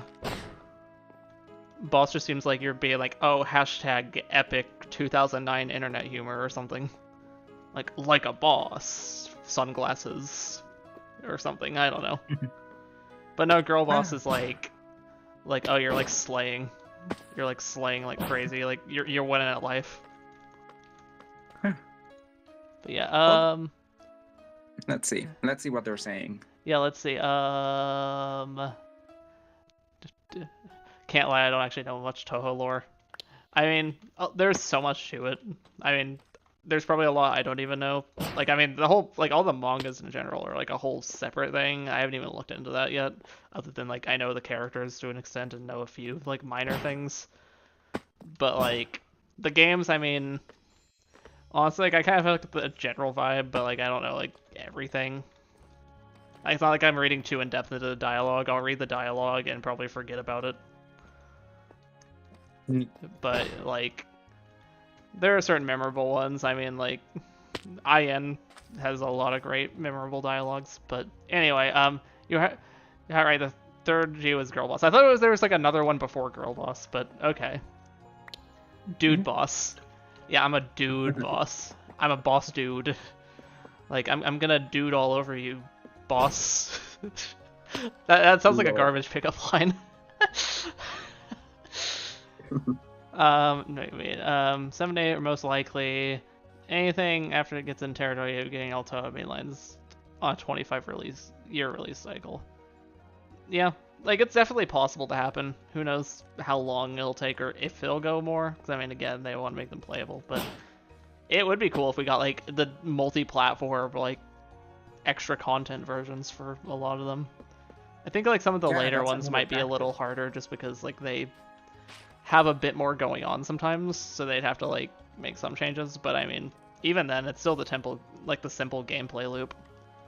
Like I do wonder like if they're doing like these remakes or whatever, the games that have like weirder gimmicks, how hard is it going to be for them to like re-implement those? Like, oh hey, supernatural border, like that's a whole mechanic, or like time orbs, like that's going to be a bit different. But I mean, then again, Zoom did it back in like years ago. And then yeah, I really do want PC98 remakes because speaking of that, again, they just need to be playable. I wanted to talk to you about that, Senpoo, because I don't know if we talked about this at any point, but there's a fan remake in development of Toho 1. And at the pace it's going, there's a good chance that it will drop this very year. Oh, interesting. And I actually talked about this with Megapig, and which quick context, Megapig is like I know about Megapig. Somewhat iconic content creator Yeah, in the Toho community. I'm subscribed. Yeah, I wasn't giving the context for you. I was giving the context for people in general. Okay, yeah. Sorry, that sounded rude, but no, I thought you were talking to me because you just kind of were like, oh yeah, Senpoo, I was talking to Megapig. And by the way, Megapig is yeah. Yeah, sorry. Usually when I stop to give context while I'm here on deck, more often than not, the context is just for people in general who may or may not know. Yeah. But Megapig's like the guy who made the Bad Apple Explained video, like the hit wonder of YouTube. He actually also made a game for a Toho fan game for a jam. Yeah, I know that he does like game dev stuff. It's called Luis's Vacation. Yeah, I think I saw that. It's a short puzzle game, pretty neat. Anyways, what I was talking to Megapig about this, and he said that he hoped it would release within the year, that fan remake, because getting a Toho 1 remake. Oh wait, they're probably nuts. Oh wait, yeah. They're nuts. I like genuinely don't pay attention to like that at all. I'll start it again. I didn't even say any that much. Yeah, I usually just kind of like forget that exists. But I mean, I have it on just because like, I mean, even though it's not much, I want to make bank. Not much, but it's like I guess like a minor thing. And I'm too lazy to turn it off also. The one time I'll turn it off is for Toho streams, just because I don't want like an ad to play like right when I'm about to get a 1cc at the end of a run and it's really close. Anyways, the ad ended on my computer, but I don't know if it ended for them yet. Yeah. Actually, let's read some chat messages. Not to mention Zune barely remembers certain quirks. Yeah, like who knows with that. Oh, Megapig was your intro to Toho. Nice. Yeah, that's like the Megapig video. I mean, there are a lot more, but I mean that's like the one that got a ton of views. Like I think that's like one of the first videos I found after like getting into Toho. Like I just like searched Toho and it's like, oh hey, it's Megapig. I met him through his what was it? I met him through his video on what he thought was the most underrated Toho theme. Yeah, that one is it's Maya's theme MIDI version. Yes, that's the video that led to me discovering the channel. Yeah, I mean that sounds like a yokai discovering a channel video. Anyways, and now no. They were discussing if whether they got the same ad, and apparently they did. Anyways, I was talking to Megapig, and he said that he hoped this fan remake of Toho 1 would manage to release within the year, because he says that having a Toho 1 remake and a Toho 6 remake in the same year would be peak. That would be sick. So, and anyways, the fan remake of Toho 1 is actually, it has a really good title. So, you know, the official Toho 6 remake is just called like Toho Komakyo New Classic, the embodiment of Scarlet Devil. The fan remake of Toho 1 is called The Highly Responsive to Prayers Reshrined. Oh hell yeah. So this is actually a reference to something you see, because a lot of Toon's early inspirations for Toho are from a little game known as Kiki Kai Kai, which eventually we grew into a series, and we got that series in the West as Pocky and Rocky. And then then there was this remake called within that series called Fucking Rocky Rewind. I thought you were gonna. At first, I thought you were gonna say it's a reference to Plants vs Zombies Replanted. Like, what's up, hedgeheads? It's your boy No Cap Shroom. I don't know what the fuck he says, but it's No Cap Shroom and Spud Boy. You guys like them? Your favorite internet content creators that are totally real. And so I was saying, so yes. So oh wait, hold up. I have things. Okay, they're talking about the pizza ads. I gotta read chat. Oh, Genso Chronicle. Hell yeah, great channel. I saw Genso Chronicle's video on the magic how they understood the magic system in Toho. I found it very interesting and left my own comments. Anyways, yeah, I only want to say that. Yeah, and then character opinion Oren, Meow. That's my opinion. I'm kidding. I think she's cool. I like her Meow, and also like just her vibes and essay are fun. Like, and also you get the legendary piece of dialogue. Ah, the cat turned into a cat. Yes, that line is always iconic. Yeah. I want to say I'm glad to see that there's a lot of interactions between Jitterman and J-Shift. Because, well, between J and Jade, you could say. JJ. It's always nice to see that JJBYS to each other. But yeah, it's cool. I like seeing chatters chatting with each other. Anyways, I was going to say, so to be more specific, the Bake, these ghostly enemies that appeared often in the early Toho games, they are inspired by a similar looking enemy in the Pokken Rocky series in Gigi Kai Kai. And the protagonist of that game is also a shrine maiden, and she was the inspiration for Reimu. She's a bad influence on Shin. Yeah, I think I've like seen that. That's kind of funny. That's like a bit of lore that exists. That like they like hang out, and like Chin does like the cat thing of like bringing like dead animals to like her masters. So yes, recognizing that influence that those games had in Toho by borrowing the remake the title thing and calling this fan remake Regrind, it was a genius move. Yeah, that's pretty nice. If you're interested, Senpoo, in looking a bit at it, that demo is already out. Like, you probably won't do it right now or anything, but and the developer of this remake they're named Green Reimu.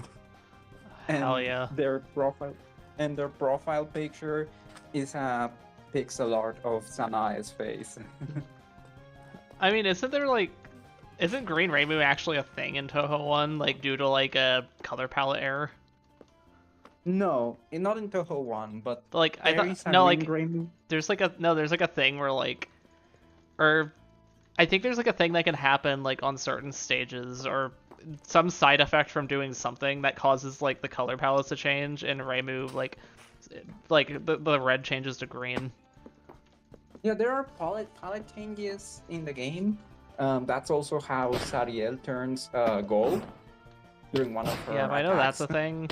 And then it might also just be the unused or like the unused stages in the code that like do that. But I know there's like something where like there are like certain things or like there's something that can like lead to like Reimu being green for some reason. Yeah, I thought you were confused for a moment with the fact that Reimu's old color. Yeah, no, not the old. But like I mean, like I'm pretty sure like Reimu's sprite just becomes green or something. Yeah. Did I ever tell you about the anime convention I went to a few months back? Toho fans were so cool. Oh, that's awesome. Like when she bought this color so weird. I think it's something like that, but like if like the stage ends on a bomb, it'll like mess up the color palette or something. But yeah, that sounds cool. Like I think it would be fun to like go to a con now that I'm a Toho fan. I mean, I haven't gone to a con in years. Toho Fest exists, but I mean that's kind of far away from me. And also like I feel like I don't know enough Toho fans in real life to where it would work well for me because I'm like shy and awkward. So like going on my own, I just kind of stand around and not talk to anyone. But And anyways, I don't remember how I discovered this fan remake, but I as soon as I saw it, I ran to show it to my friend Yuki66, a fellow a Toho streamer who loves Toho 1, and what was it? And I linked him the demo, and he streamed it, and he loved it. That's very cool. And the game is still actively in development. We know this because like 4 days ago or so, Green Rainbow uploaded a development video. So that's nice to see because a lot of fan games lately have been falling into this trap where you just stop hearing from them at all. So you don't know whether the project was abandoned or they're still working on it and are simply not saying anything. Yeah. And a few fan games have already been like a few years without news. So it's, and while others eventually do like shadow drop or something. So it creates this climate of uncertainty as to whether the game is still being made. But so it's nice to see that Green Rainbow is keeping the audience informed on that the game, assuring them that the game is still getting made.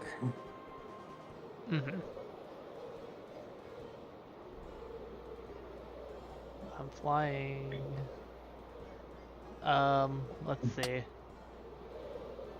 What have they been saying? Let's see. Yeah, I'm trying to read. I'm divine winding right now, so I'm trying to read while I'm flying.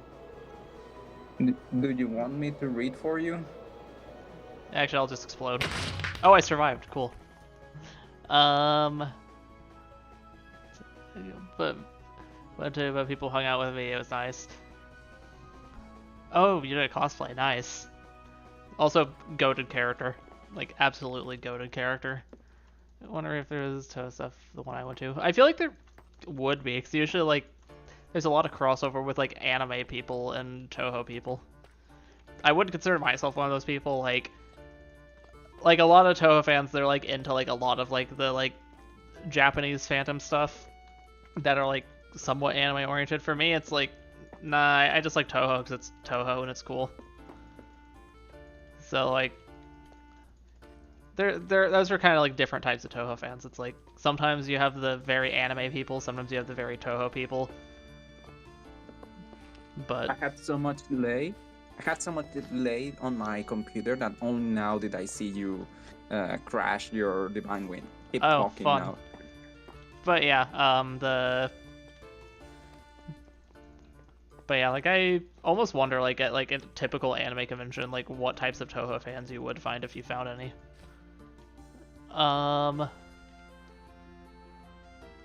There's a Byakuran cosplay. First of all, she like opens up a crest behind her.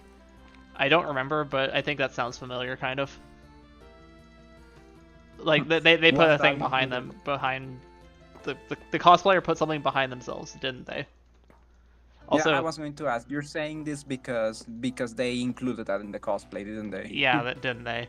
Or maybe they did something really creative to do that. But okay, a garbage pickup line: impossible Japanese bullet hell.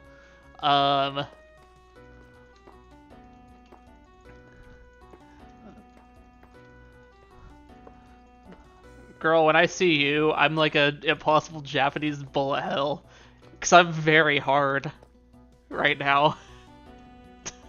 I'm sorry. I am so sorry. Again, disclaimer, don't use these. Please don't use these. They're garbage for a reason, and if you use them, you'll be arrested or something, or get a restraining order, or get slapped in the face. So don't use them. I can probably come up with a better one. I love how I girl, love how I we want you both. to, I want you to be an impossible Japanese bullet hell, because I want you to be my Toho.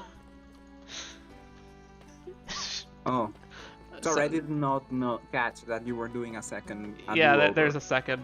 I don't know which one's Okay. worse. Pick your poison. Anyways, I was going to say I love that we said they're garbage for a reason at the same time. Yeah, we did. Um, they had a lever and a pulley system. Oh, that's insane. That's awesome. When people do like crazy like mechanical things with their cosplays, that's insane. Also, forced hydration. Yep, thanks for the Um, water. Apparently, I deserve water for coming up with such like absolute dog shit of a pickup line, or two absolute dog shits of pickup lines. um, you, my turn. Yeah, go Yokai. Your turn. I. Ooh, you must be. Whoa, you must be an impossible Japanese bullet hell, because I just could not dodge your charm. Oh hell yeah, hell yeah. That's actually not bad. That like that's the pickup line I wish I could have come up with. And our scroll So has LEDs. That's awesome. Yeah, Yokai's good at these. Yokai one ups me most of the time because I mean mine are garbage. So like I'm like the foil to Senpoo in that way because I don't always do it only if I can think of one. But I'm mostly saying this for J Shift because the others have been around long enough to know this. But whenever Senpoo when Senpoo often when Senpoo does a garbage pickup line, well, he has to make it bad on purpose because that's the point of the well no, I don't reward. actually make it bad on purpose. It just I usually say whatever the first one I think of is, and it's usually And the that really it bad one. happens to be bad. Yeah, sometimes I'll actually give like a really boring but like not bad pickup line.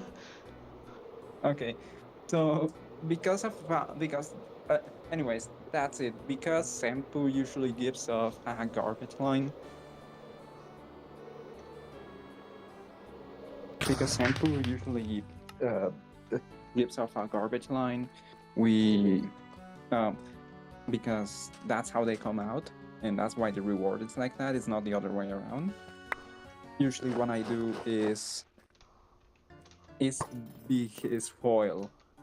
So I take my turn and give off one that I actually try to make it good. But I only do it if I can actually think of something to drop. If not, I just don't.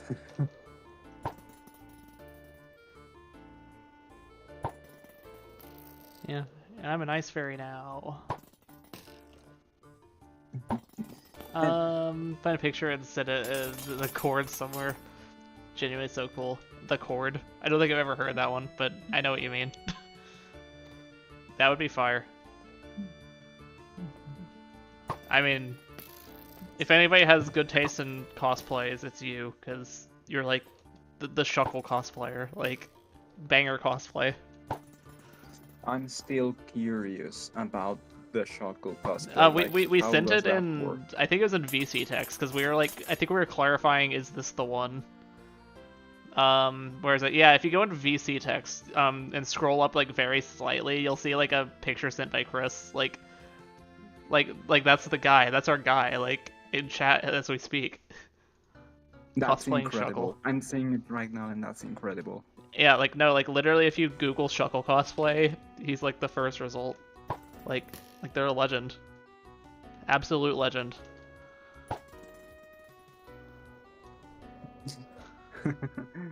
Oh, because I was wondering how cosplaying Shuckle would work, but there it is. There's the answer. Yeah. There's the answer. um.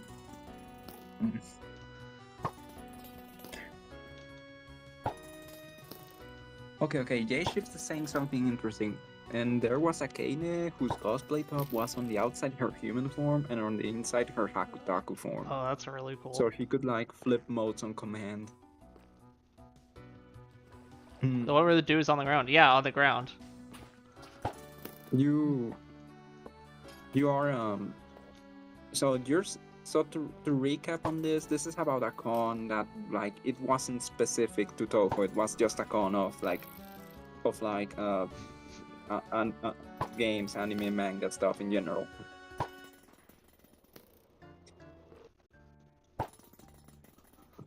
Right? Okay, good. I'm asking this because at the cons were because there's a con that happens 3 times a year. I used to think it was twice, but it's 3 times. I learned this in my city, and I've been to it twice. The first time I saw absolutely nothing related to Toho, and the second time I went in a Toho related cosplay myself, but then I managed to find. Oh, okay. We're in that time now. Oh. We are in ad time. Again, I don't even pay attention to it. Time goes by so fast, and then it's like, oh hey, ads, I forgot that exists. Actually, let me reload my streams to see if it forces the ad to appear when it's supposed to. Okay, it didn't. Oh, it did, actually. Oh, fun. You just waited a few seconds. I am the strongest. I am the strongest. Did someone type that, or are you just saying it? I'm saying it because I'm Ice Fairy, just shooting ice. Oh, right. You're doing that. You say that in a way of like, oh right, you're doing that. Like I'm weird, because I am.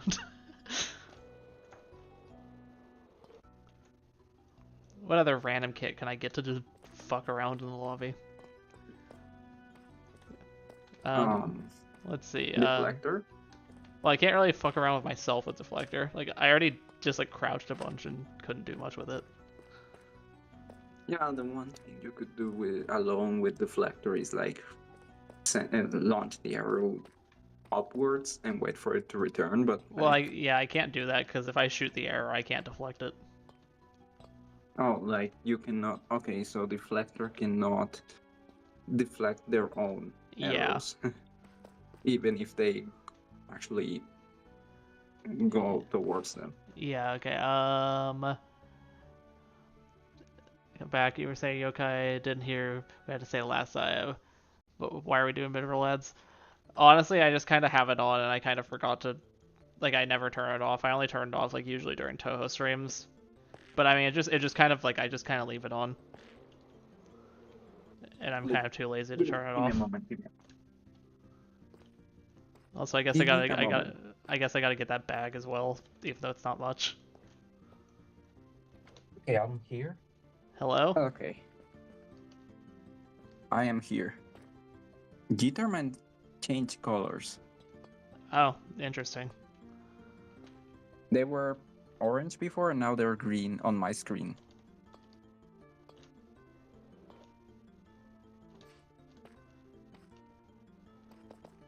Yeah, I think like, cause like on Twitch you can like set your like color. You can set your color manually, but if you don't set one manually, then it'll just like randomly assign one. Okay. I think there's like something in like your user settings or something like that. I don't know where it is, but it's somewhere. Yeah, J-Shift was prompting me to finish what I was saying before the ads showed up. Oh yeah, go on. Anyways, so I've been to 2 cons in my city, and the first one there was nothing Toho related. The second one, I went in Toho cosplay myself, but more importantly, I finally found another Toho cosplayer, and it was amazing because they were cosplaying Sanae and even had a mask for the face, but then in their back then they had their backpack, and in their backpack they had a cosplay of Raisin to switch to. So during their time at the con, they would go back and forth between them, and that was amazing. We actually ended up talking a lot. We did a picture together, and I actually prompted this person to join one server that I was already on, to Paradise of Boundaries, because it's like one of the bigger bases for the Spanish-speaking community. Yeah. And so they're there now, and that actually makes it two Toho fans in my city that I'm acquainted with, Very because neat. I also follow a streamer named ID's Week, and we found out we live in the same city like accidentally while having a conversation on stream. Oh, funny. And he's a Toho fan, but he doesn't actually play Toho on stream that much. Sometimes, but not very often. But he's a fan. I actually met him through another Toho fan, so yes. Very cool. But so that makes it two Toho fans in my city that I'm acquainted with. One of them only online, the other one in person. But I hope to be able to. I'm thinking of whether I should start talking to them about the idea of formally creating an online space for the local community, because in Mexico the Toho community is really not that organized, which is why it's hard to find us in the wild. And we don't really have any dedicated Toho related events the way that the US has Toho Fest, for example. So I hope we can jumpstart an organized community, at least at the level of our city to begin with. We will see. Very neat. I haven't had time to discuss it. That's why I haven't done it. I've been busy. Anyways, what have you been saying? They've been talking about ad stuff. Oh, fun. Oh, random everywhere, so it's okay. Yeah, on the stream, Jaderman is Oh, yellow. J-Shift. J-Shift is saying meeting Toho fans in the wild is so much fun. Yeah, it's very rare, I've noticed, unless you're in the right places, obviously. But with me, I think it's only happened a couple times. I've at least found people who have heard of it. But there's so I have a couple stories with meeting Toho fans. So one of them, which I don't really count as actually meeting a Toho fan, is I was just going through a drive-through a few years ago. I was listening to the SA soundtrack, and of all songs, the Yamame's theme was playing at the time, and I went through the drive-through and the dude recognized the song. What was I going to say? Oh yes. I know these two fellow fans in my city, and then I know someone who isn't a fan as such, but knows. It's a very rare case of someone who isn't a fan as such, but knows what Toho is. So I met her before I met the other two, and that was a fun little thing. Anyways, and it was telling me that I should try to start a local community or organize, stuff. So I think I will. I just need the time, and right now I haven't had a lot of it. I'm technically wasting a bit of time by being here, but this I can allow myself for a moment. Yeah, there's probably a couple isolated Toho fans around. Yeah, there probably are. I mean, I'm in a somewhat big, not really a big city, but a city. So like, there are probably Toho fans around where I'm at right now, but eh. But other story. This is like the really crazy one. So have any of you ever heard of this little app called Yik Yak? Yeah, I don't know. Maybe someone has, but once upon a time, I was a freshman in college. I was like lonely, had no friends. I heard about Yik Yak, and I went down that rabbit hole because I was bored as fuck. So I just like went on there, and I like noticed like people like created like burner Snapchat accounts to like add people or whatever, or people just add each other on Snapchat. So I decided, okay, I'm not gonna add people to my real one. So I made a like an alternate account with like a Toho related username. I see. And I was like, yo, anybody want to add on Snapchat? I did that. So I did that, and what happened is like this like random guy responded to me like, I mean, I just like, he was like, yeah, and I was like, okay, I'll send my thing, and I sent the name, and the dude responded. He was like, bro's got the Toho username. Like he actually knew what it was. And I was like a new Toho fan at the time as well. Like I was probably still on PC98 games when this happened, or maybe I was on a USD or PCB or IN or something. But it was funny though. Like, and I was like, my response to that was like, I mean, there's a reason I like don't talk to women. I'm like always going for that 1cc. And dude responded, "How about you graze some bitches?" It was the greatest thing ever. Greatest comeback response I've ever heard in my life. And then I added the guy on Snapchat, and he's actually like a really chill dude, and like we just messaged for a bit. But then fast forward, so keep in mind, this was freshman year of college.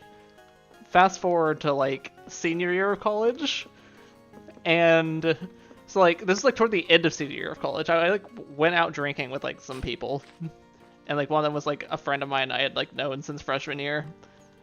But like we were like we went out or whatever, and I was just like, I mentioned Toho or something. They asked, like, everyone there asked what it was, and I mentioned like, it's like this Japanese bullet hell game.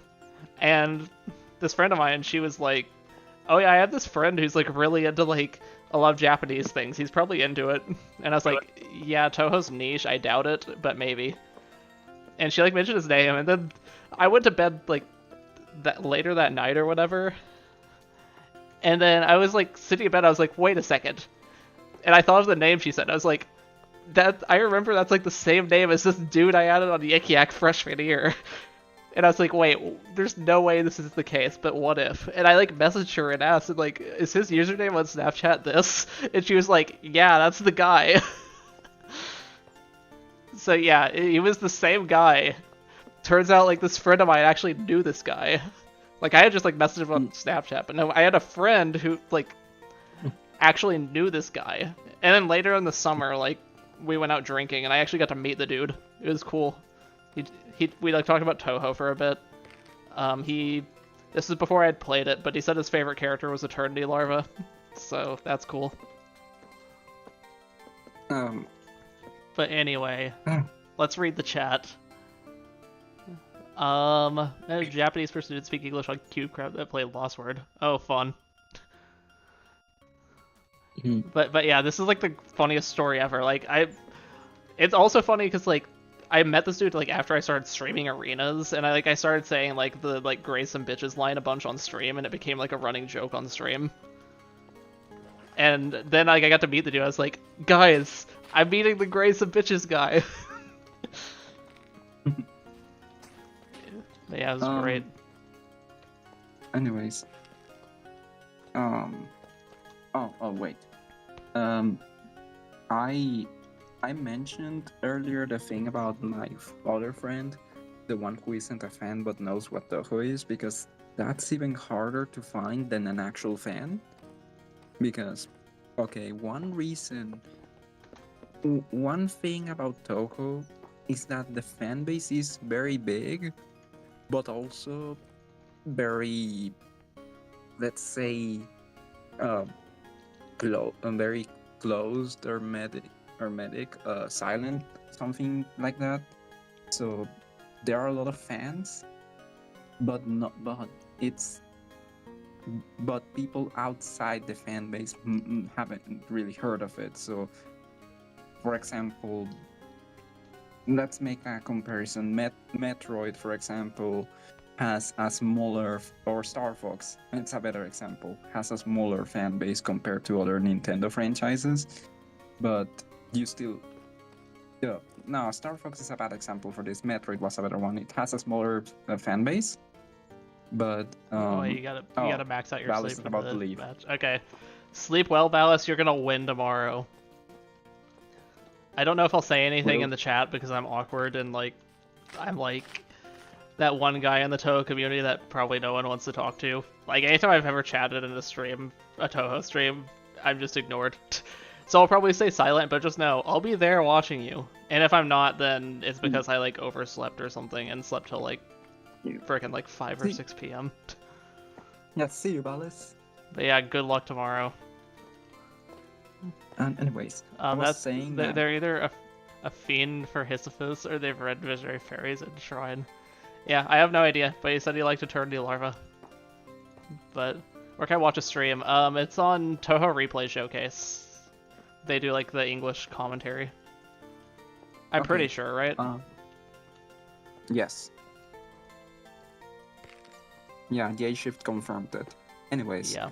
I was saying, so for example, Metroid doesn't have as big of a fan base as most other Nintendo franchises like Mario or Zelda, but most non-fans will still know what Metroid is. You don't have that with, for example, Toho, where the fan base is very big, but non-fans are largely not gonna know what Toho is. So that actually has an effect where it makes the fan base look smaller than it actually is. And this is a suspected reason why the Toho remake, the Toho 6 remake, was not was omitted from the international Nintendo Direct and only featured in the Japanese one, because they assumed that there wasn't really an audience for that overseas, when there is, but they don't know that because it's not very visible. Yeah, you know you're a fan, you have no idea what it is. I mean, I feel like it's more common to, like, at least from my experience, to have heard of it and, like, never played it or don't know anything about it other than I've heard of it, than it is to, like, straight up, like, be a fan. Because, I mean, I don't know, I feel like anytime, like, I ever mentioned it, like, most common is never heard of it, but then most of the people who have heard of it, they've never played it or don't know anything about it. They've literally just heard of it, and they're like, oh yeah, that's like the bullet hell game. Or it's like, oh yeah, that's like that one like Japanese series. Like, you'd be surprised by how many people I've encountered that just like know that it's a bullet hell game. But like, yeah, like a fan, like I've maybe met like 1 or 2 like Toho fans like in person ever. Like, in terms of like actual people that I've like talked to and had conversations with about it. Actually, I feel like there's like a... Oh wait, I remember the second one. Yeah, I was trying to remember if like there was a second one recent, but no, like there's this guy that's like in my like the same like PhD program as me. Oh, what is that echo? Okay, but yeah, there's a guy in my PhD program that's like Toho fan. It's cool. We talked about it. Like I was just like sitting there in like class like playing LOLK, and dude just like shows up and he's like, "Yo, is that LOLK?" I was like on like practice mode fighting Junko. And I was like, "Oh hell yeah!" And then we talked about Toho. I think he said he like actually he has like a recording on his computer of him beating Gengetsu. Like absolute banger. Like, you know he's a fan whenever he's played Toho 4 and beat Gengetsu. Oh, I was going to say, about going back to the Toho remake thing, the Toho 6 remake, there are also theories and predictions that this remake and any remakes after it, that they could be used as opportunities to finally include content that went unused in the original games. So, for example, some people are making like the not very likely, but someone has to say it kind of prediction that Rin Satsuki is finally going to be Yeah, in the remake, in the Toho 6 remake. I've seen that. And there is also those, and I personally have the prediction that for a Toho 8 remake, so in the manual of Toho 8, in Erin's profile, there's a mention of how she's surprised to see Sakuya, but only she knows why. Oh yeah, that. But then the actual game does nothing with that. Their dialogue, it has nothing special in it. There's no hint that Erin knows anything about Sakuya ahead of time. So the game did nothing with it. So I would expect that in the event of a remake of 8, they would add new dialogue where Erin, that finally goes into why Erin was surprised to see Sakuya, or at least hints at it. Yeah, could be neat. And that would be my hope. And yes, I also hope that these people making the prediction happen to be correct about Rin Satsuki, that she will be in the remake, or at least that there will be some sort of reference to her, acknowledgement of her. If not, but we will see. And what is it? And I have a friend who saw. I'm not sure if this was actually the case, but apparently for Toho 8, Soon originally wanted to make, so in stage 4, you fight Reimu or you fight Marisa. Oh yeah, he Depends wanted on who to you're do playing. like the other characters too. Like, he wanted to also include a fight between Sakuya and Yomu, but didn't have the time to add that, so he ended up just making them also fight Reimu and Marisa. But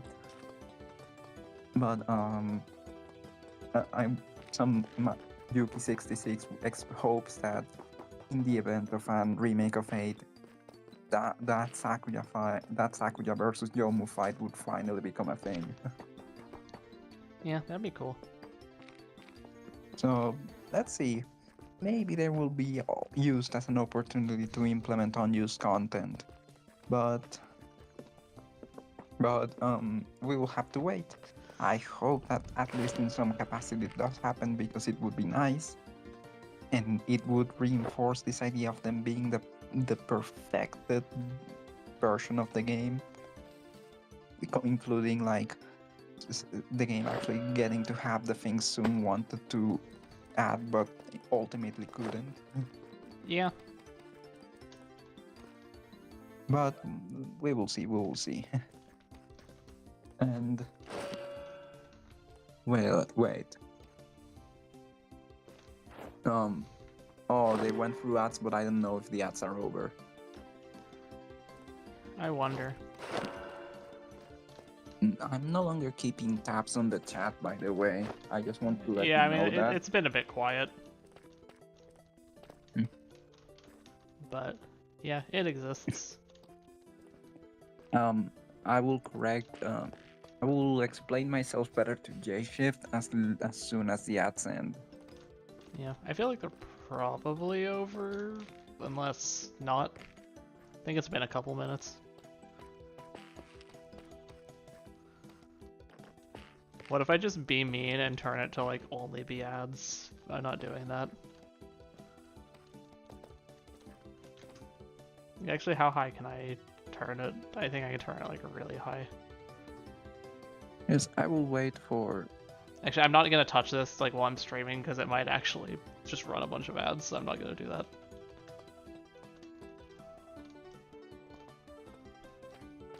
Oh yeah, I should check YouTube chat. Yeah, nobody in YouTube chat, as expected. There's never anyone in YouTube chat.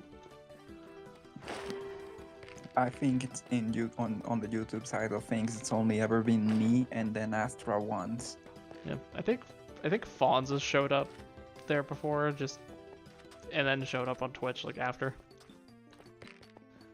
I guess there was also this one time I randomly got like a really weird message, and I still don't know what it was. Like, it didn't feel like it was a bot, but it was like it didn't feel like a real person because they just like kind of like said like a couple of like really weird things and then just instantly said bye like within the span of a couple seconds.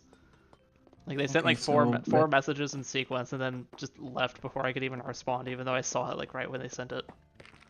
so can either of you confirm to me whether your ads have ended?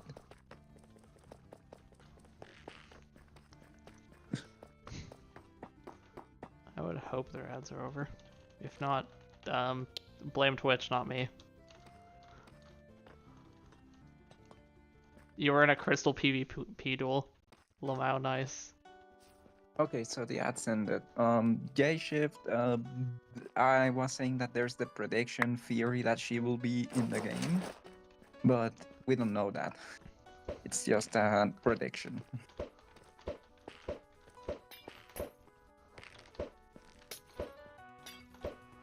It's so bad they made you worse. Oh, nice. That sounds like fun. Wait. You know, I lost a understand. CBP in a tournament once. That was funny. Let me understand what you're saying here, Jeter man. You're saying that your opponent played so badly that it caused you to play badly as well?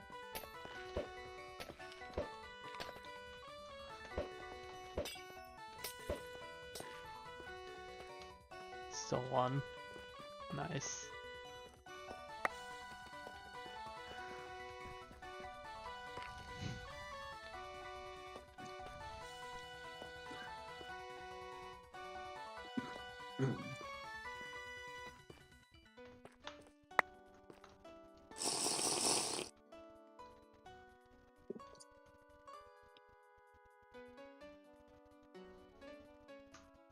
Anyways, I hope that these get used as an opportunity to add unused content, but we'll see. Maybe not. It's a matter of waiting. Yeah, it would be neat. But yes, I hope I certainly hope that the Toho 1 fan remake gets done within the year. So what Megapix said. So we have the peak of Toho 1 remake and Toho 6 remake in the same year. That would be neat. Oh, you start another duel. Fun. Okay. So what is Jitterman playing? Because I don't have the context. Crystal PvP. So it's like a category of Minecraft PvP where basically you use end crystals. And so like end crystals, you know, like the thingies that like are on the pillars when you fight the Ender Dragon? Yes, the ones that you have to destroy. So yeah, the it's dragon those, but like doesn't basically how crystal PvP works is you like place those down and you like break them to make them explode, and they cause like a big explosion, which does a lot of damage. Oh, I see. So yeah, like So that's you kind use of. that. So basically, it's like a whole thing because like it's actually like pretty impressive because like it's the type of thing where like you have to click the crystal to make it explode and deal damage, but you have to like you also have like blocks take place to where like because if you have a block between you and the crystal properly, then you won't take damage from it. But if like you don't, then you'll like take damage from your own crystal. So you have to like basically be able to move around and quickly place crystals while also like blocking yourself from the explosion. So it's like a I whole, see. it's like its own like category of PvP. I see. Thanks for all the context because I was very confused when I saw that. Like, what game is this? But you explained it to me. Yeah, I probably won't spectate right Anyways. now just because I don't feel like doing anything. Also, I've never gone on that server. I know it exists though. Oh, what kid are? Oh, Skydiver. Yeah, 'cause I could do this.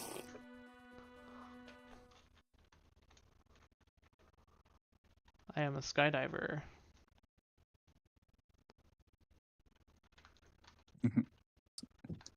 Very nice. I landed in that water. I mean, I would have taken damage because I'm in the lobby, but that was sick. I I got reminded of all those times in an arena stream when people where just die. where you're hanging out in lobby and then someone kills you in the lobby for no reason. Oh yeah, funny. Well, These kids, why are they so cool? Because I made them. They're cool because I made them. I'm kidding, but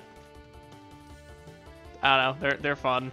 We're up to 77 now. We have 77 kits. Consumer's the new one that was added last week. It's fun. This roster may now be legitimately larger than Smash. I don't know. I don't remember. Smash is like somewhere around 70s, I think. Okay. Or at least I think it is. I don't remember. Maybe it's 80. Anyways. I don't remember. But hey, more coming soon. Am I right? Like you could never get enough kits. Am I right? Senpoo could never stop. Am I right? There are actually some ideas on I have way on too the many board or ideas. on the table already.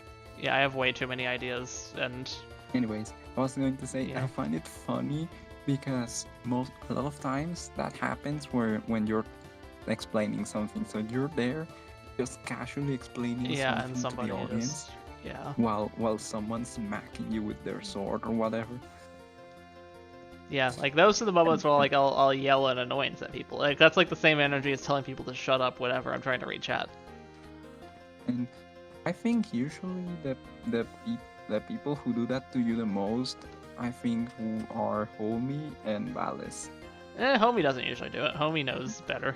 Maybe PM or CBP. It's usually like PM or something. Maybe someone else. I don't know who does do it. I mean, I think Ballast does it because Ballast just does Ballast things. PM sometimes, but even then he kind of just does his own thing nowadays. Homie knows better. I know he wouldn't. CBP, I don't know, he kind of also just does his thing. I don't know if he does, maybe. You're another duel. Cool. Should I do a mace duel? Yeah, do a mace duel. Why not? We have 2 mace kits in arenas. There's Smasher, which is like the original mace kit. It has increased gravity because maces are broken, and I had to nerf it. Because when we first added it, it was like actually overpowered. Like, holy crap, it was like terrible. So I had to give it increased. I had to give it increased gravity to make it harder to use, and also so you don't go as high. And also slowness. Oh, I see. Yeah, there's that, and then it's your best game mode, but you hate it. Fun. And then we also have Princess, which, I mean, you're a princess. You don't have wind charges, like, but you don't have like increased gravity. No wind charges, but you do have like these arrows. I haven't said this today, so Senpoo is cute.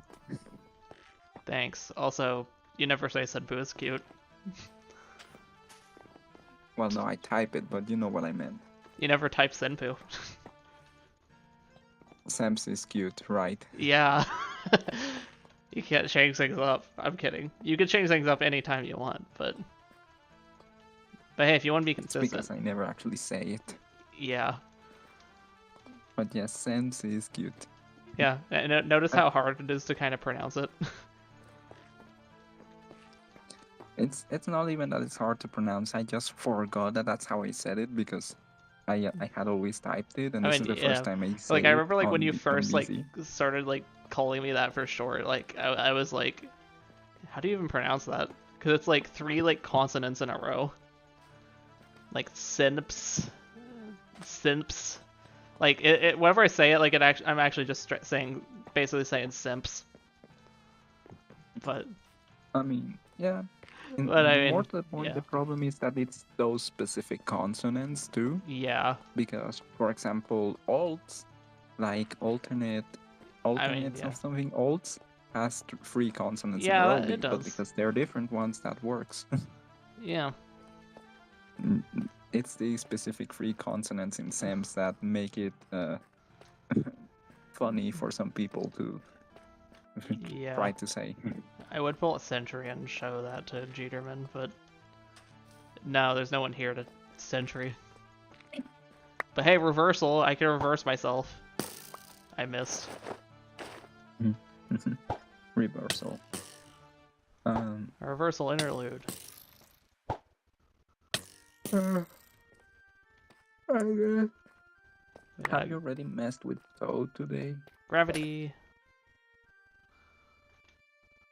Yeah, I did tow a bit. Okay, you already did. The dude Okay. disconnected, so you technically won. Nice. And when you did you show off the Toho? I was like briefly holding it. I was just like, Toho. Like yeah, see, Toho. It's called the Toho because it's funny. That's literally the best name in all of arenas. Yeah, that's the reason the kit exists. It was said as a joke, like I should make the toe kit so we can have a Toho. And then I actually came up with an idea to add the toe kit revolving around toes. I came up with like all these stupid puns for the toe names. Like Rappy Toes, like that's so good. Like it's literally like cuz it's like the Spanish word, but like no, it's toes.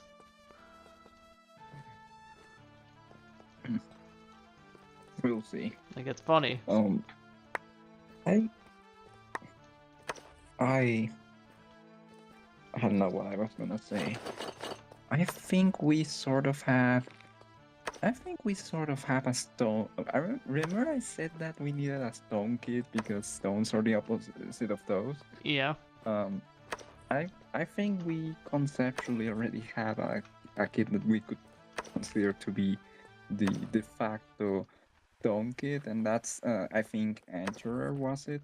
Yeah, Because that's the whole gimmick is the paying potions. food while I'm being sturdy. Mm-hmm. And that's kind of like Stone Kirby. Yeah, I guess it kind of is. I mean, we also got a Kirby themed kit copy, or Kirby inspired kit. So I guess we find. So and, I guess. And no, copy is not inspired by Kirby. Copy is inspired by Tak, the enemy from Kirby. Yeah, I. I think you said that before. Yeah, like the ability called Copy that's in Superstar. That's what the kit's based on. All right then. What was it? Yeah, you can't really mess around much with copy without someone to copy from. Yeah. I remember that you explained this to me. Like I once asked you what the worst mirror matches would be, and you started explaining like Ghost because they can see each other, and we actually banned that, and then copy because it defeats the point of copy.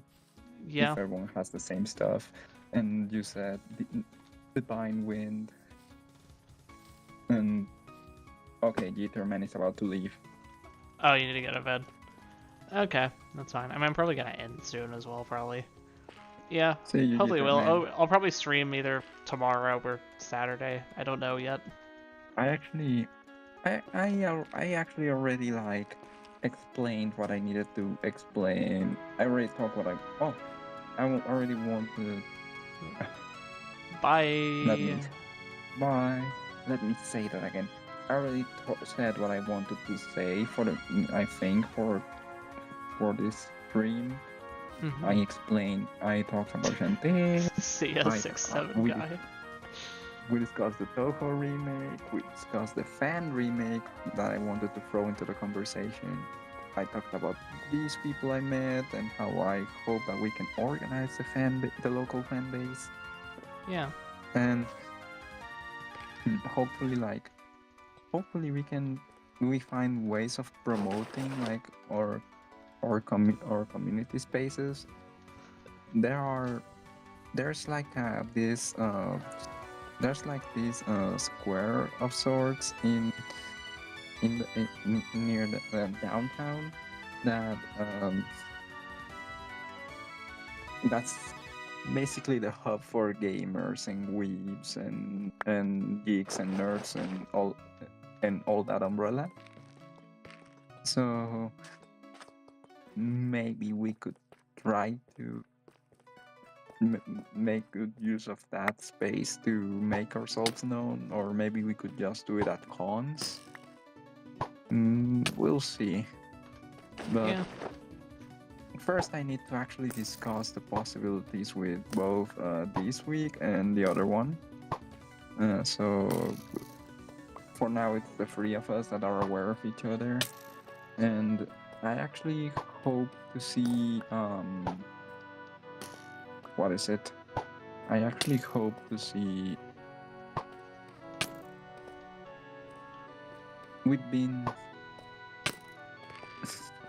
Guitar Man called J Shift the 6-7 guy. Yeah. Anyways, 6-7. Speaking of 6-7, um, look, it's Troller, the 67th Arenas kit. that's appropriate. Yeah, Toad 69. It's perfect. Anyways, what was it? I this week and I have been meaning to actually meet in person at some point. We haven't had the chance to actually plan that or seek it out, but we do want to meet in person at some point. Very neat. So I hope it's I hope it does happen eventually. I actually have a long-term plan about that. Once I have a gaming a computer again, I hope that we can, what is it? Once we have that again, I hope that I can like get together with him to see if we can uh, bring my computer and a few other things and see if we can PvP bot on the computer. Yeah. To hopefully so that and record it so that I can upload that to a showcase or something. It would be neat. Okay, funny story. I was about to get a YouTube video where I was gonna make Sloth play Toho. It almost happened. Back in like February, I went to his house and we were about to. I was about to make him play IN, but unfortunately we didn't have time. Okay. Oh, I was going to say, yes.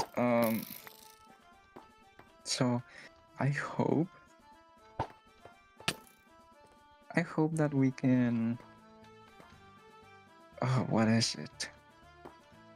I hope that we can play.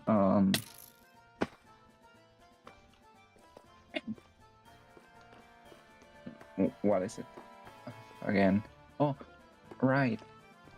About the possibility of there being PC98 remakes, I really hope for it. And one more reason is, if we were to get a Toho free remake, free on paper, that would mean that we would finally be able to have Toho free net play.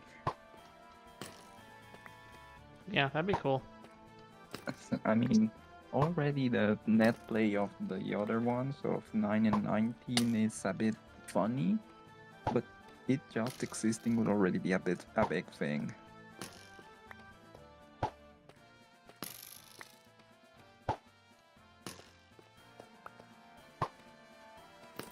Struggling. Yeah, that play would be sick.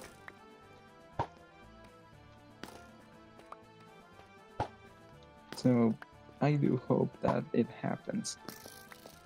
No? Okay, so yeah, Shift here saying that that's actually a good point.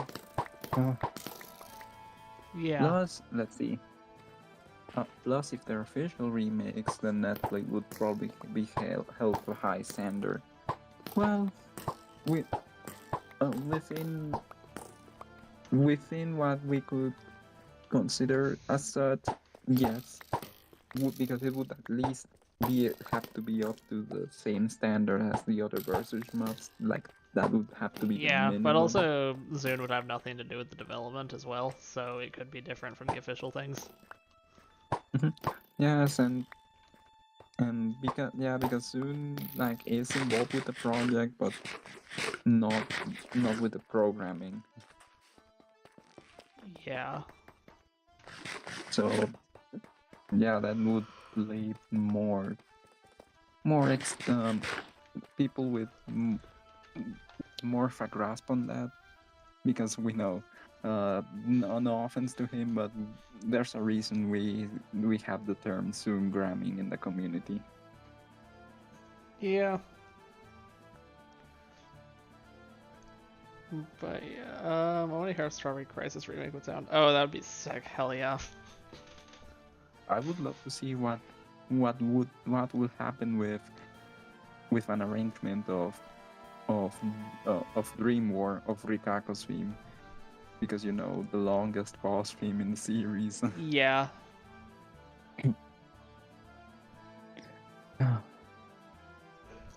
And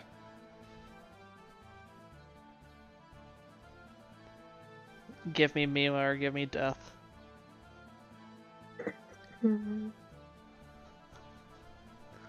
you can really tell.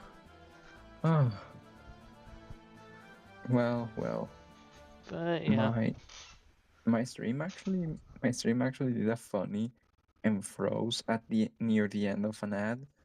So that's something that can happen. Funny. Oh, the true official Mima revival. Yes. Correction. Reincarnation. Oh, you're absolutely right. Yeah. Mima, imagine all these people who keep saying every single game that Mima will come back. First Mima sighting Finally. since 2007. True. Yes. Oh, so I can see that J-Shift knows about the cover of Akiu's on Touch Score Volume 4. Yeah, don't we all just love Mima? I love Mima. Anyways, but yes, imagine all these Mima fans insisting every single game that he will return, and then they, once these remakes roll out, they say, they take it as a technically, yeah, she came back in the remakes. Yeah. That would be peak comedy. Yeah, that would. Personally, I dropped the Mima thing. The only time I seriously believed that there was a possibility of Mima was during, well, I won't elaborate on this, but during one of the print works. I won't elaborate because Senpoo has not read any of the print works. But, I know there's like some stuff people were talking about on Twitter with that a while back. But there's one manga specifically where people were seeing several hints and things that match together very well, and used them as evidence to say that for once the Mima will come back thing was more than a meme, that it was a serious prediction to make. But basically, just in the end, it was not her. It was a new character, and and after that, but the way it had been so clearly set up that it would be Mima, for it to not be her, I read that either as soon just doing a prank, or as his way of telling people that it won't happen ever and that they should stop asking about it. One of those. And so I said, yeah, after that, if that's not when she came back, then she's not coming back ever. So that's why I dropped it. J-Chef says, the only print work I've read is Silent Sinner in Blue, because Hayden and Yukari, my beloveds. Silent Sinner in Blue, very nice. One of the few manga that I actually read. And because I've only really read two of them. The first fairy manga, Eastern and Little Nature Deity, and then Silent Sinner. I wanted to read others, but I never got around to it. That said, I've read some of the books, like the lore encyclopedia book stuff and Aya newspaper book stuff. I've read. I left Bohemian Archive in Japanese read halfway through. I've read Perfect Memento in strict sense every now and then. Like I didn't read it in order, but I would check out the articles from time to time. By this point, I've read a lot of that book. And then Symposium of Post Mysticism, I actually read it from start to end. So I've engaged with several print works. Just the manga, only two of them. Anyway, though, I think I'm probably gonna end for tonight, just 'cause it's getting a bit late. But I mean, it's been a lot of fun chatting with everyone. I will say Silent Sinner is a really good story in general. It really shows off a lot of things from a character's and lore standpoint, and it shows something about Reimu's capabilities that you don't really see anywhere else. But anyways, that's just something I wanted to comment about it. Oh, plus Silent Siren in Blue and Perfect Memento in strict sense, their companion CDs are my favorite Toho CDs. Anyways, that's it. Cool. But yeah, it's been a fun stream. We've had a lot of cool conversations. We got a bunch of chatters. Shoutouts to the 6-7 guy, as we need to say now. That like, what a legend! Like, they're such a legend. 6-7, 6-7, 6-7, Shuckle. I'm sorry. Take care. Yeah, for sure. It's always a pleasure having you around. I mean, yeah, shoutouts to the other people who already left. But yeah, it's been fun. Shoutouts to Yokai. Shoutouts to me, Obama giving himself a medal meme. But yeah, anyway, join the community server, subscribe to Senpoo Music. It's still dead, I know, but yeah, I'll try to be back this either tomorrow or Saturday, depending on when I'm busy / not busy, for the usual arenas. But yeah, hope everyone has a wonderful day, night, afternoon, whatever it is where you live. Oh wait, I'll post that. Oh yeah. Yeah, go ahead and post that. I'll take a look at that and respond to it after I end the stream. But yeah. Have a great night. Bye. Bye. Until next time.